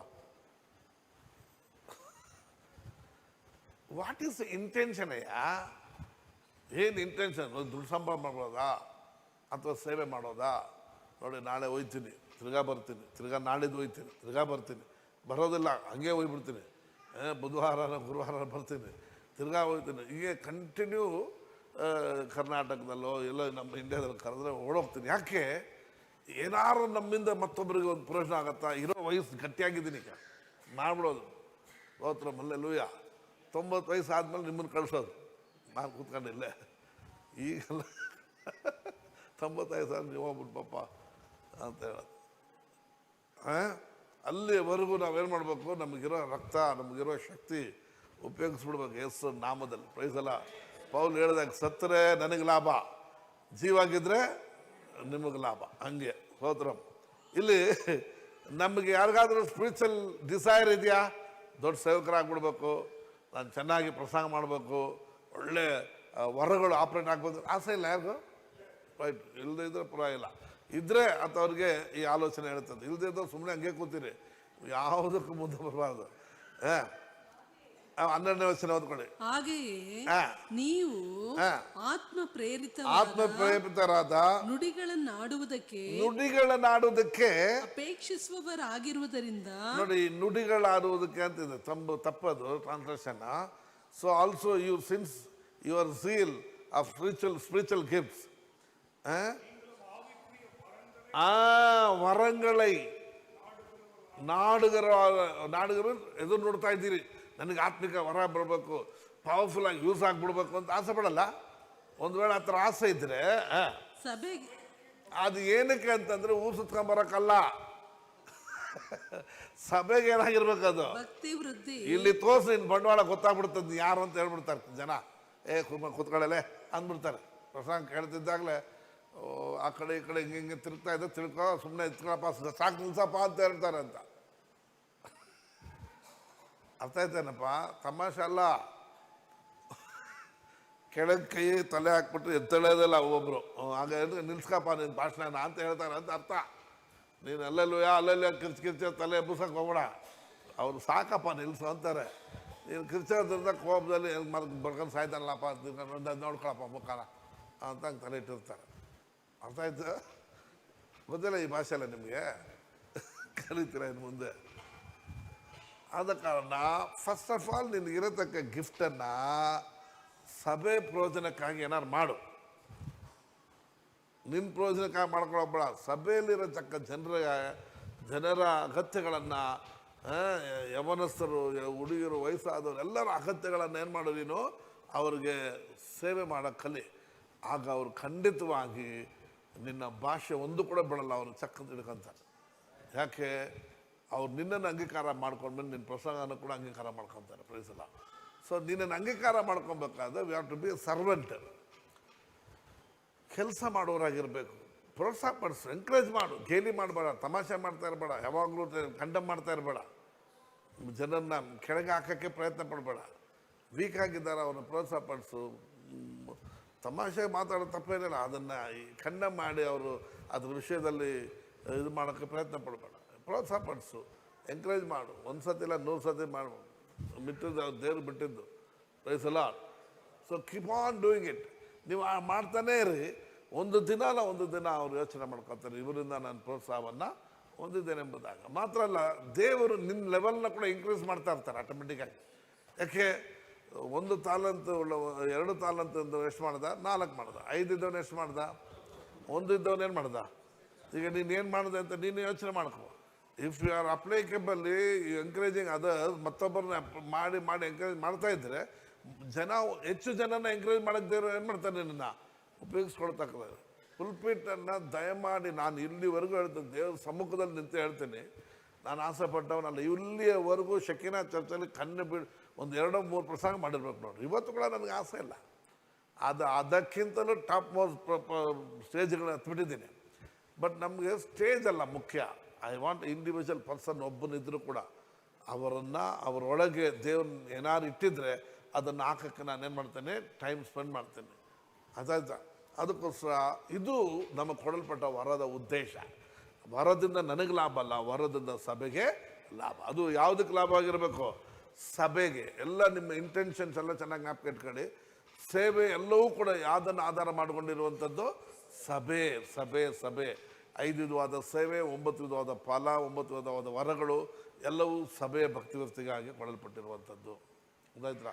ಒಂದು ವೇಳೆ ವರಗಳು ಕೂಡ ನಾವೇನು ಮಾಡ್ಬೋದು, ಅನ್ಯ ಜನರ ಮಧ್ಯದಲ್ಲಿ ಉಪಯೋಗಿಸಿ ಸಭೆಗೆ ಅವ್ರನ್ನ ಆದಾಯ ಮಾಡ್ಕೊಂಡು ಬರ್ತೀವಿ. ಅದರ 5 ಮಿನಿಟ್ಸಿ ಸಭೆಗಾಗಿಯೇ ದೇವರು ಕೊಡಲ್ಪಟ್ಟಿರತಕ್ಕಂಥ ವಿಚಾರ. ರೈಟ್.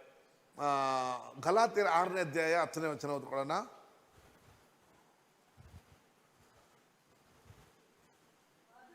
ಆದುದರಿಂದ ಸಮಯವಿರಲಾಗಿ ಎಲ್ಲರಿಗೆ ಒಳ್ಳೆಯದನ್ನು ಮಾಡೋಣ. ನೋಡಿದ್ರೆ ಸಮಯ ಇದ್ರೆ ನಿಮಗೆ ಸಮಯ ಇದೆಯಾ ಇಲ್ವಾ? ಬಹಳ ಸಮಯದ ಫುಲ್ ಟೈಮ್ ಸೇವಕರಿಗಂತೂ ನನಗಂತೂ ಬೇಜಾರಾಗುತ್ತೆ. ಕೆಲವೊಮ್ಮೆ ಭಾಳ ಸಮಯ ಇರ್ತದೆ. ನಾವು ಏನು ಮಾಡೋಣ, ನಮ್ಗೆ ಯಾವುದು ಒಳ್ಳೇದಾಗನೋ ಸುಟ್ಕೊಳಕ್ಕೆ ನೋಡಬಾರ್ದು. ಮತ್ತೊಬ್ಬರಿಗೆ ಏನು ಮಾಡೋಣ ನಾವು? ಅದೇ ಹೇಳ್ರಿ, ಒಳ್ಳೇದನ್ನು ಮಾಡೋಣ. Praise Lord. ನಮಗೆ ಸಿಕ್ಕಿದಂಥ ಫುಲ್ ಟೈಮ್ ಸೇವೆ ಟೈಮಲ್ಲಿ ಮತ್ತೊಬ್ಬರಿಗೆ ಎಷ್ಟು ಒಳ್ಳೇದಾಗ್ತದೆ ಎಂಬುದಾಗಿ ಯೋಚನೆ ಮಾಡ್ತಾನೆ ರೀ. ನಾನು ದೇವರು ನಿನ್ನ ಮಕ್ಕಳ ಮೇಲೆ ಆಶೀರ್ವಾದ ಉಳುವಂತೆ ಮಾಡ್ತಾನೆ. ನೀತಿವಂತರ ಮಕ್ಕಳನ್ನ ಕೈ ಬಿಡೋದೇ ಅಲ್ಲ ದೇವರು. Praise Lord. ಹಲ್ಲೆಲೂಯಾ. ಮಕ್ಕಳ ಮೇಲೆ ಆಶೀರ್ವಾದ ಉಳ್ಕೊತದೆ. ಒಳ್ಳೇದು ಮಾಡೋಕ್ಕೆ ಕಲಿ. ನಾವು ಒಳ್ಳೇದು ಮಾಡೋಣ ಮತ್ತೊಬ್ಬರಿಗೆ, ಸಭೆಯಲ್ಲಿರುವವರಿಗೆ, ವಿಶ್ವಾಸಗಳಿಗೆ. ಆಲ್ಮೋಸ್ಟ್ ನಮ್ಮ ಲೈಫ್ ಮೂಲಕವಾಗಿ ಎಷ್ಟು ನಮ್ಮಿಂದ ಆಗ್ತದೋ ಅಷ್ಟು ಒಳ್ಳೆಯದನ್ನು ಮಾಡೋಣ ಅಲ್ವಾ? ಡಾಕ್ಟರ್ಸ್ಗಳು, ಎಷ್ಟೋ ನರ್ಸ್ಗಳು ಸಂಬಳಕ್ಕಾಗಿ ಬೆಳಗಿನ ಸಂಜೆವರೆಗೂ ದುಡಿಮೆ ಮಾಡ್ತಾರೆ. ನಾವು ಫುಲ್ ಟೈಮ್ ದೇವರ ಸೇವೆಗೆ ಬಂದಿದ್ದೇವೆ, ಪಾರ್ಟ್ ಟೈಮ್ ಮಾಡೋರು ಇದ್ದೇವೆ, ವಿಶ್ವಾಸ ಇದ್ದೇವೆ. ಯೋಚನೆ ಮಾಡಿರಿ, ನಾವು ಲೆಕ್ಕ ಮಾಡ್ತಿರ್ತೀವಿ, ನಮ್ಗೆ ಕೊಡೋ ಸಂಬಳ ಎಷ್ಟು, ನಾವು ಮಾಡ್ತಿರೋದು ಎಷ್ಟು ಅಂತ ಲೆಕ್ಕ ಮಾಡೋದಲ್ಲ. Praise Lord. ನಾವು ಒಂದು ವೇಳೆ ನನಗೆ ಸಂಬಳ ಮಾಡಿದ್ರೆ ಎಷ್ಟು ಸಂಬಳ ಕೊಡ್ಬೋದು? ಯೋಚನೆ ಮಾಡಿ. ಸಂಬಳ ಇಲ್ಲ, ಗಿಂಬಳ ಇಲ್ಲ. ನಾವು ದೇವರ ರಾಜ್ಯವನ್ನು ಮುಂದೆ ಹೋದಾಗ ದೇವರು ನಮ್ಮನ್ನೆಲ್ಲ ವಿಧದಲ್ಲೂ ಕರ್ತನ ನಮ್ಮನ್ನು ಕೊರತೆಯಾಗಿ ಇಡೋದಿಲ್ಲ. ನೋಡಿ, ಪುಲ್ಪಿಟಲ್ಲಿ ಕೂತಿದ್ರು ಓಡ್ ಬಂದು ಹೇಳ್ತಾರೆ, ನಿಮಗೋಸ್ಕರ ಚಾನ್ಸ್ ಹೊಡೆದೈತೆ ತಗೋತೀರಾ ಅಂತಾರೆ. ನೋಡೋಣ ಅಂತ ಮಲಗಿದ್ರು ತಗೊಂಬಂದು ಬಾಯಲ್ಲಿ ಉಣ್ಣಿಸ್ತಾರೆ ದೇವ್ರು ನನಗೆ. ದಿ ಬೆಸ್ಟನ್ನೇ ಕೊಡ್ತಾರೆ ಅಂತ ಅಂತಾರೆ. ಹಾಗಾಗಿ ಯಾರಿಗಾಗಿ ಹೇಳಿದ್ರೆ ತುಂಬ ಚೀಪ್ ಥರ ಆಗ್ಬಿಡ್ತೀನಿ ನಾನು, ಹೇಳಲ್ಲ. ಒಟ್ಟರಲ್ಲಿ ದೇವರು ನಮಗೆ ಬೇಡ ಅದು ಹುಡ್ಕೊಂಬಂದು ಕೊಡೋ ಥರ ದೇವರು ಮಾಡೋಕ್ಕೆ ಶಕ್ತರಾಗಿದ್ದಾರೆ. ನಮ್ಮನ್ನು ಯಾವ ಕೊರತೆಯಲ್ಲಿ ಇಡೋದಿಲ್ಲ ರೀ. ನಾನು ಹೇಳ್ತೀನಿ ಯೇಸು ನಾಮದಲ್ಲಿ, ಕಿಂಗ್ಡಮ್ ಮೈಂಡ್ ನಿನಗೆ ಎದ್ಬಿಡಲಿ. ಮನುಷ್ಯನಿಗೆ ಮಾಡ್ತೀನಿ ಅಂತ ನೋಡ್ಬೇಡ, ದೇವ್ರಿಗೆ ಮಾಡ್ತಿದ್ದೀನಿ ಮಾಡ್ತಾಯಿರು. ಮನುಷ್ಯನ ಕೈ ಬಿಟ್ಟು ದೇವ್ರ ಡೋರ್ ಓಪನ್ ಮಾಡ್ತಾನೆ ನೋಡ್ರಿ. ಮನುಷ್ಯನ ಮಾಡಿದ್ರೆ ಮನೆ ತನಕ, ದೇವ್ರು ಮಾಡಿದ್ರೆ ಕೊನೆ ತನಕ. ಯಾವ್ದು ಬೇಕು ನಿಮಗೆ? ನೋಡ್ರಿ, ಪ್ರೈಸ್ ಲಾರ್ಡ್. ಎಷ್ಟೋ ಜನ ಇಲ್ಲಿ ನಮ್ಮ ಬಿಟ್ಟು ಹೋದವರು ಸಂಪಾದನೆ ಮಾಡ್ತಾರೆ, ಆದರೆ ಲಾಟ್ರಿ ಹೊಡಿತಾರೆ. ಏನು ಹೇಳ್ತಾರೆ? ಲಾಟ್ರಿ ಹೊಡಿತಾರೆ. ಆದರೆ ನಮ್ಮಲ್ಲಿ ಇರೋ ಸಪೋರ್ಟು ಮಾಡ್ಕೊಂಡು ನೋಡಿದ್ರೆ ಎಲ್ಲ ದೇವ್ರು ಚೆನ್ನಾಗೇ ಇಟ್ಟವರಾಗಿದ್ದಾರೆ. Praise lord. ಅದಕ್ಕೋಸ್ಕರ ಪ್ಲೀಸ್ ನಾನು ಹೇಳುವಂಥದ್ದನ್ನು ಚೆನ್ನಾಗಿ ಅರ್ಥ ಮಾಡ್ಕೊಳ್ರಿ. ಆದಷ್ಟು ಅಲ್ಲಿಂದ ಏನು ಒಳ್ಳೇದು ಬರ್ತದೆ ನೋಡಬೇಡ್ರಿ, ನೀವು ಎಷ್ಟು ಒಳ್ಳೇದು ಮಾಡಬೇಕು ಅನ್ನೋದನ್ನು ಪ್ರಯತ್ನ ಪಡ್ರಿ. ಎಲ್ಲರಿಗೂ ಒಳ್ಳೇದು ಮಾಡಿ. Praise Lord. ಕೆಟ್ಟದ್ದು ಮಾತ್ರ ಒಳ್ಳೇದು ಮಾಡೋಕ್ಕಾಗಿಲ್ಲ ಅದು ಪರವಾಗಿಲ್ಲ, ಕೇಳು ಮಾತ್ರ ಮಾಡಬೇಡ. ಭಾಳ ಡೇಂಜರ್ ಅದು. ಕೇಳು ಮಾಡಿದ್ರೆ ಇವನು ಅವನ ಹೆಸರು ಕಾಯನಿಗೆ ದೇವ್ರು ಹೇಳೋದಲ್ಲ, ಏನಂದ್ರು, ಒಳ್ಳೇದು ಮಾಡಿದ್ರೆ ನಿನಗೆ ಇತವೆಲ್ಲವೋ ನಿನ್ನ ಪಾಪ ಎಲ್ಲಿ ಹೊಂಚಾಕೊಂಡಿದ್ಯಂತೆ, ನಿನ್ನ ಮನೆ ಬಾಗ್ಲ ಆಚೆ ಕಾಲಿಟ್ಟ ಕೊಚ್ಚಕ್ಕಂತದೆ ಪಾಪ. ಕೆಟ್ಟದ್ದು ಮಾತ್ರ ದಯಮಾಡಿ ಯಾರಿಗೂ ಮಾಡೋಕ್ಕೆ ಹೋಗ್ಬೇಡ್ರಿ, ಯಾರಿಗೂ ಕೂಡ ಮಾಡೋಕ್ಕೆ ಹೋಗ್ಬೇಡ್ರಿ. Praise Lord. ನಿನ್ನ ಕೆಟ್ಟದ್ದು ಮಾಡಿದವ್ರಿಗೂ ಕೆಟ್ಟದ್ದು ಮಾಡೋಕ್ಕೆ ಹೋಗ್ಬೇಡ್ರಿ. Praise Lord. ಕಣ್ಣು ಮುಚ್ಕೊಂಡು ಕೆಟ್ಟಾಗ ಆಶೀರ್ವಾದ ಮಾಡ್ಬೇಡ್ತಾರೆ ಹೋಗಲಿ. ಕೆಟ್ಟದ್ದು ಮಾತ್ರ ಬಯಸಕ್ಕೆ ಹೋಗ್ಬೇಡ. ಕೆಟ್ಟದ್ದು ಮಾಡೋಕ್ಕೆ ಯಾವತ್ತು ಬಯಸ್ತೀಯೋ ನಿನ್ನ ಉದ್ಧಾರ ಆಗೋಕ್ಕಾಗ. ಯಾಕಂದ್ರೆ ನೀನು ಕೆಟ್ಟದ್ದು ಮಾಡಿಬಿಡ್ತೀಯ, ಆಮೇಲೆ ನಿನಗೆ ವರ ಕೊಟ್ಟರೆ ಯಾರೋ ಒಬ್ಬ ಇದರಲ್ಲಿ ಕೈ ಇಟ್ಟರೆ ಭಸ್ಮ ಆಗ್ಬಿಡೋಕ್ಕೆ ಒಂದು ವರ ಪಡ್ಕೊಂಡಂತೆ. ಕೊನೆಯಲ್ಲಿ ಬಂದು ಕೊಟ್ಟ ಗುರುಗೆ ತಲೆ ಮೇಲೆ ಕೈ ಇಡೋದಂತೆ. ಹಂಗೆ ನಾವು ಕೆಟ್ಟದ್ದು ಮಾತ್ರ ಮಾಡಬಾರ್ದು. ಮಾಡಿದಷ್ಟು ಏನು ಮಾಡೋಣ, ನೀವು ಕೆಟ್ಟದ್ದು ಮಾಡೋದು ಅದೆಲ್ಲ ನಿನಗೆ ತಿರುಗಿ ಬಂದುಬಿಡ್ತದೆ ವಾಪಸ್. ಆಯಿತಾ? 1 ಥೆಸಲೋನಿಕೆ 4ನೇ ಅಧ್ಯಾಯ ಅದರಲ್ಲಿ 18ನೇ ವಚನ, ಆ್ಯಕ್ಚುಲಿ 17, 18 ಓದಿದ್ರೆ ನಮ್ಗೆ ಅರ್ಥ ಆಗುತ್ತೆ. ಜಲ್ದಿ ಓದೋಣ. 17 ಆಮೇಲೆ ಜೀವದಿಂದ ಉಳಿದಿರುವ ನಾವು ಅಂತರಿಕ್ಷದಲ್ಲಿ ಕರ್ತನನ್ನು ಎದುರುಗೊಳ್ಳುವುದಕ್ಕಾಗಿ ಅವರ ಸಂಗಡಲೇ ಮೇಘವಾಹನರಾಗಿ ಪಕ್ಕನೆ ಒಯ್ಯಲ್ಪಡುವೆವು. ಹೀಗಾಗಿ ನಾವು ಸದಾ ಕಾಲವು ಕರ್ತನ ಜೊತೆಯಲ್ಲಿ ಇರುವೆವು. ಆದ ಕಾರಣ ಈ ಮಾತುಗಳಿಂದ ಒಬ್ಬರನ್ನೊಬ್ಬರು ಏನ್ ಮಾಡ್ರಿ, ಸಂತೈಸಿರಿ. ಹಲ್ಲೆಲೂಯಾ. ಕೊಂಚಕಾಲ ಈ ಭೂಮಿಯಲ್ಲಿ ಅಲ್ವಾ, ಸ್ವಲ್ಪ ಕಾಲ ಇರ್ತೀವಿ, ಆಮೇಲೆ ಪರಲೋಕ ಗ್ಯಾರಂಟಿ. ಅವ್ರು ಬರೋಕ್ಕೆ ಲೇಟ್ ಆದ್ರೂ ಕೂಡ ನೀನು ಹೋಗೋದು ಗ್ಯಾರಂಟಿ. ಅದಕ್ಕೋಸ್ಕರ ಹೋಗಕ್ಕೆ ಮುಂಚೆ ಈ ಭೂಮಿ ಮೇಲೆ 13ನೇ ವಚನದ ಓದ್ಕೊಳ್ಳೋಣ. ಅದರಲ್ಲಿ ಸಹೋದರರೇ, ನಿದ್ರೆ ಹೋಗುವವರ ಗತಿ ಏನ್ ಹೇಳಿ, ನೀವು ತಿಳಿಯದೇ ಇದ್ದು ನಿರೀಕ್ಷೆ ಇಲ್ಲದವರಾಗಿ ಇಲ್ಲದಂತೆ ದುಃಖಿಸುವುದು ನಮ್ಮ ಮನಸ್ಸಿಗೆ ಒಪ್ಪುವುದಿಲ್ಲ. ಯೇಸು ಸತ್ತು ಜೀವಿತವಾಗಿ ಎದ್ದನೆಂದು ನಾವು ನಂಬಿದ ಮೇಲೆ ನಂಬ್ತೀರಾ? ಇದೇ ನಿಮ್ಮ ನಂಬಿಕೆಗೆ ಆಧಾರ. ನಂಬಿದ ಮೇಲೆ ಅದರಂತೆ ಯೇಸುವಲ್ಲಿ ಇದ್ದುಕೊಂಡು ನೀನು ಸತ್ತರು ಅಥವಾ ಯಾರ ಸತ್ತೋಗಿದ್ರು ಕೂಡ ದೇವರು ಆತನೊಡನೆ ಕರೆದುಕೊಂಡು ಬರುವನೆಂದು ನಂಬಬೇಕಲ್ಲವೇ. ನೋಡಿ, ಈ ವಾಕ್ಯದ ಒಂದು ವಿಷಯದಲ್ಲಿ ಏನ್ ನಾವು ಅರ್ಥ ಮಾಡ್ಕೋಬೇಕಂದ್ರೆ, ಇಲ್ಲಿ ಏನು ಹೇಳ್ತದೆ, ಯೇಸು ಸತ್ತು ಎದ್ರು ಅಂತ ನಂಬ್ತೀರಾ? ನಂಬಿಕೆ ನೀನು ಕೂಡ ಎದ್ದೇಳೋದು ಗ್ಯಾರಂಟಿ. ಆಮೇನ್. ಬೇರೆ ಏನಲ್ಲಿ ಬರ್ದಿಲ್ಲ. ಏಸು ಸತ್ತು ಎದ್ರು ಅಂತ ನಂಬ್ತೀಯ, ಆಗ ನೀನು ಕೂಡ ಎದ್ದೇಳೋದು guarantee. Amen. Praise god. Okay. ಇದರಿಂದ ಒಬ್ರಿಗೊಬ್ಬರು ಇಂಥ ಮಾತುಗಳನ್ನು ಏನು ಮಾಡೋಣ ನಾವು? ಪ್ರೋತ್ಸಾಹ ಪಡಿಸೋಣ. Price Lord. ಹಲ್ಲೆಲೂಯಾ. ಇದು ಪ್ರೋತ್ಸಾಹದ ಮಾತು. ಜನರಿಗೆಲ್ಲ ಹೋಗಿ ಹೇಳೋಣ, ಮನೆಗೆ ಹೇಳೋಣ, ತಟ್ಟಿ ಹೇಳೋಣ. Praise Lord. ಆದರೆ ಇದನ್ನು ದುರುಪದೇಶ ಅಂತಾರೆ. ಅವರೇ ದುರುಪದೇಶ. ಯೇಸುವಿನ ನಾಮದಲ್ಲಿ ಹೋಗೋದು ಹೇಳ್ತಾರೆ. ನೀನೇ ದುರುಪದೇಶ. ಯೇಸುವಿನ ನಾಮದಲ್ಲಿ ನಾನು ಹೇಳ್ತೀನಿ, ಬೇಕಾದ್ರೆ ವಾಕ್ಯದ ಆಧಾರದಲ್ಲಿ ಹೇಳ್ತೀನಿ. ಯೇಸುವಿನ ನಾಮದಲ್ಲಿ ಜನರನ್ನ ಡಿಸ್ಕರೇಜ್ ಮಾಡಬೇಡ, ಜನರನ್ನ ಕಂಫರ್ಟ್ ಮಾಡು, ಪ್ರೋತ್ಸಾಹ ಪಡಿಸು. ಅದಕ್ಕೆ ನಿನಗೆ ವರ ಕೊಟ್ಟಿರೋದು, ಅದಕ್ಕೆ ಅಭಿಷೇಕ ಕೊಟ್ಟಿರೋದು, ಅದಕ್ಕೆ ವಾಕ್ಯ ಕೊಟ್ಟಿರೋದು ಯೇಸುವಿನ ನಾಮದಲ್ಲಿ. ಆಮೆನ್. ಎಬ್ರಿಯರ ಪತ್ರಿಕೆ 10:25.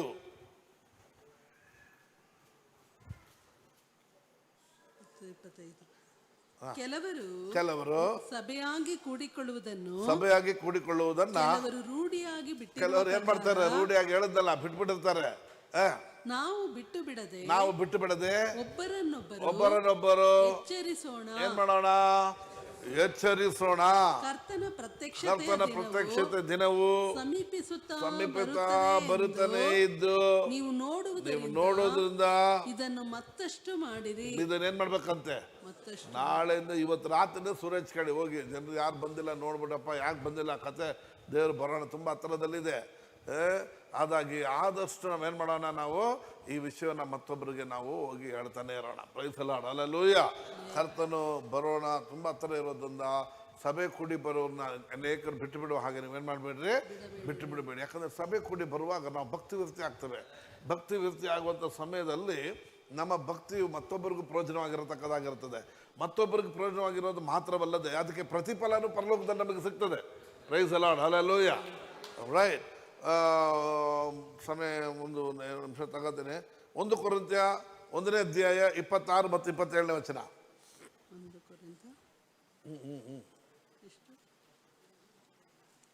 1 ಕೊರಿಂಥ್ಯ 26, 27ನೇ ವಚನ. ನಿಮ್ಮನ್ನು ಕರೆದಾಗ ಎಂಥವರನ್ನು ಕರೆದನೆಂದು ಆಲೋಚಿಸಿರಿ. ನಿಮ್ಮೊಳಗೆ ದೃಷ್ಟಿಯಲ್ಲಿ ಜ್ಞಾನಿಗಳು ಅನೇಕರು ಇಲ್ಲ, ಅಧಿಕಾರಿಗಳು ಅನೇಕರಿಲ್ಲ, ಕುಲೀನರು ಅನೇಕರಿಲ್ಲ. ನಾವೆಲ್ಲರೂ ಇದರಲ್ಲಿ ಹೇಳಲ್ಪಟ್ಟ ಸಂಗತಿಗಳು ನಾವು ಯಾರು ಇಲ್ಲ. ದೇವರು ಜ್ಞಾನಿಗಳನ್ನು ನಾಚಿಕೆ ಪಡಿಸೋದಕ್ಕಾಗಿ ಈ ಲೋಕದ ಬುದ್ಧಿಹೀನರನ್ನು ಆರಿಸಿಕೊಂಡಿದ್ದಾನೆ. Praise god. ಹಲ್ಲೆಲೂಯಾ. ದೇವರು ಬಲಿಷ್ಠರನ್ನು ನಾಚಿಕೆಗೊಳಿಸೋದಕ್ಕಾಗಿ ಈ ಲೋಕದ ಬಲಹೀನರನ್ನು ಆರಿಸಿಕೊಂಡಿದ್ದಾನೆ. Praise god, hallelujah, praise god, praise god. ಈ ಲೋಕದಲ್ಲಿ ದೊಡ್ಡ ದೊಡ್ಡ ಜ್ಞಾನಿಗಳು ಎಂತೆಂಥ ವಿದ್ಯಾವಂತರಿದ್ದಾರೆ. ದೇವರು ಎಲ್ಲಿದ್ದಾರೆ ಅಂದರೆ, ಎಲ್ಲಿದ್ದಾರೆ ನಮ್ಗೇನು ಗೊತ್ತು ಸರ್, ಹೋದ್ರೆ ನೋಡ್ಕೊಳ್ಳೋಣ ಅಂತಾರೆ. ಅದು ನಿನಗೂ ನನಗೆ ಗೊತ್ತು ದೇವರು ಎಲ್ಲಿದ್ದಾರೆ ಎಂಬುದಾಗಿ. ಪರಲೋಕ ಐತಂದ್ರೆ ಅಯ್ಯೋ ಇದು ಅವನು ಕಂಡ ಸಾರ್ ಅಂತಾರೆ. ನಿನಗೂ ನನಗೂ ಖಂಡಿತ ಪರಲೋಕ ಇದೆ, ಖಂಡಿತ ಗೊತ್ತು. Praise Lord, hallelujah. ಅರ್ಥ ಇದ್ರೆ ಈ ಲೋಕದಲ್ಲಿ ಅವ್ರನ್ನ ನಾಚಿಕೆ ಪಡಿಸೋಕ್ಕೆ, ಇಂಥ ರಹಸ್ಯಗಳನ್ನು ಮಾತಾಡೋದಕ್ಕಾಗಿ ಬಲಹೀನರಾಗಿರುವ ನಮ್ಮನ್ನು, ವೀಕ್ ಆಗಿರುವ ನಮ್ಮನ್ನು ದೇವರು ಆರಿಸಿಕೊಂಡಿದ್ದಾರೆ. ಕೈಗಳ ತಟ್ಟಿ ದೇವರಿಗೆ ಸ್ತೋತ್ರ ಮಾಡೋಣ. Thank you Jesus. ಲೂಕನ ಬರೆದ ಸುವಾರ್ತೆ 6:20.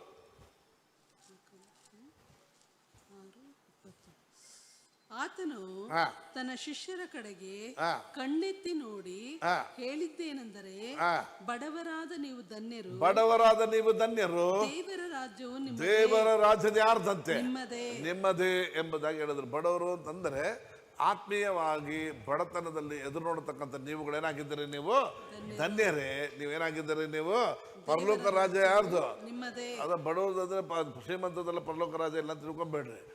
ಬಡವರು ಅಂದರೆ ನಾವು ಆತ್ಮಿಕವಾಗಿ ದಾಹವಾಗಿರತಕ್ಕಂಥ, ಬೇಕು ಬೇಕು ಅಂತ ಆಸೆ ಆಗಿರ್ತೀವಿ ನೋಡ್ರಿ, ಅಂಥವರು ನೀವು ಧನ್ಯರು. ಪರಲೋಕ ರಾಜ್ಯ ಯಾರ್ದು ನಿಮ್ಮದೇ ಎಂಬುದಾಗಿ. ಯಾಕೋಬ 2:5. ನನ್ನ ಪ್ರಿಯ ಸಹೋದರರೇ ಕೇಳಿರಿ, ಹೇಳ್ರಿ, ದೇವರು ಲೌಕಿಕ ವಿಷಯದಲ್ಲಿ ಬಡವರಾಗಿರುವವರನ್ನು ಆದುಕೊಂಡು ಅವರ ನಂಬಿಕೆಯಲ್ಲಿ ಐಶ್ವರ್ಯವಂತರಾಗುವಂತೆ ತನ್ನನ್ನು ಪ್ರೀತಿಸುವವರಿಗೆ ತಾನು ವಾಗ್ದಾನ ಮಾಡಿದ ರಾಜ್ಯಕ್ಕೆ ಬಾಧ್ಯರಾಗಿಯೂ ಇರಬೇಕೆಂದು ನೇಮಿಸಲಿಲ್ಲವೋ. Price god, hallelujah. ಆದ ಕಾರಣ ಪ್ರಿಯರೇ, ದೇವರು ಬಡವರಾಗಿರುವವರನ್ನ ನಂಬಿಕೆಯಲ್ಲಿ ಏನಾಗಿ ಮಾಡಿಬಿಟ್ಟಿದ್ದಾರೆ, ಐಶ್ವರ್ಯವಂತರಾಗಿ ನಮ್ಮನ್ನು ದೇವರು ಮಾಡಿದವರಾಗಿದ್ದಾರೆ. Price god, hallelujah. ಆದ ಕಾರಣ ನಮಗೆ ದೇವರು ಮಾಡಿದ ವಾಗ್ದಾನ ಮಾಡಲ್ಪಟ್ಟ ರಾಜ್ಯವನ್ನು ಏನು ಮಾಡ್ತಾರೆ, ಅಂಥವರನ್ನ ಬಾಧ್ಯರನ್ನಾಗಿ ದೇವರು ಮಾಡಿದವರಾಗಿದ್ದಾರೆ. ಎಷ್ಟು ಜನಕ್ಕೆ ನಂಬಿಕೆ ಇದೆ ದೇವರ ರಾಜ್ಯವನ್ನು ದೇವರು ನಮಗೆ ಮಾಡಿದ್ದಾರೆ. ಹಾಗಾಗಿ ಆ ರಾಜ್ಯಕ್ಕೆ ಹೋಗೋದಕ್ಕೆ ಭೂಮಿ ಮೇಲೆ ನಾವು ಬಡತನದಲ್ಲಿ ಇದ್ದರೂ ಸಹ ನಮ್ಮನ್ನು ವಿಶ್ವಾಸದಲ್ಲಿ ಐಶ್ವರ್ಯವಂತರಾಗಿ ದೇವರನ್ನು ಮಾಡಿದ್ದಾರೆ, ನಮ್ಮನ್ನು ಮಾಡಿದವರಾಗಿದ್ದಾರೆ. ನಮ್ಮನ್ನೆಲ್ಲ ಜನ ನೋಡಿ ಹುಚ್ಚರು, ಇವರಿಗೆ ತಲೆ ಕೆಟ್ಟೋಗಿದೆ, ಯಾವಾಗ ನೋಡು ಪ್ರಾರ್ಥನೆ ಬೈಬಲು, ಅಯ್ಯೋ ಇವ್ರು ಬೇರೆ ಇದ್ದು ಏನು ದುಡ್ಡು ಸಂಪಾದನೆ ಮಾಡೋ ಮೈಂಡೆಲ್ಲ ಇವರಿಗೆ ಅಂತಾರೆ. ಆದರೆ ನಮ್ಮನ್ನು ದೇವರು ವಿಶ್ವಾಸದಲ್ಲಿ ಐಶ್ವರ್ಯವಂತರನ್ನಾಗಿ ಮಾಡಿದ್ದಾರೆ. ಯಾಕಂದರೆ ಆತನು ಮಾಡಿದ ವಾಗ್ದಾನದ ರಾಜ್ಯವನ್ನು ನಮಗೆ ದೇವರು ಕೊಡ್ತೇನೆಂಬ ನಂಬಿಕೆ ನಮಗಿದೆ. Praise God. God bless you. ಕರ್ತನು ನಿಮ್ಮನ್ನು ಆಶೀರ್ವದಿಸಲಿ. ಆತನ ಕೃಪೆಗೆ ವಾಕ್ಯಕ್ಕೆ ನಿಮ್ಮೆಲ್ಲರೂ ಸಮರ್ಪಣೆ ಮಾಡ್ತಾ ಯೇಸು ಕ್ರಿಸ್ತ ನಾಮದಲ್ಲಿ ನಿಮ್ಮನ್ನು ಆಶೀರ್ವದಿಸ್ತೇನೆ. ಆಮೆನ್. Praise the lord.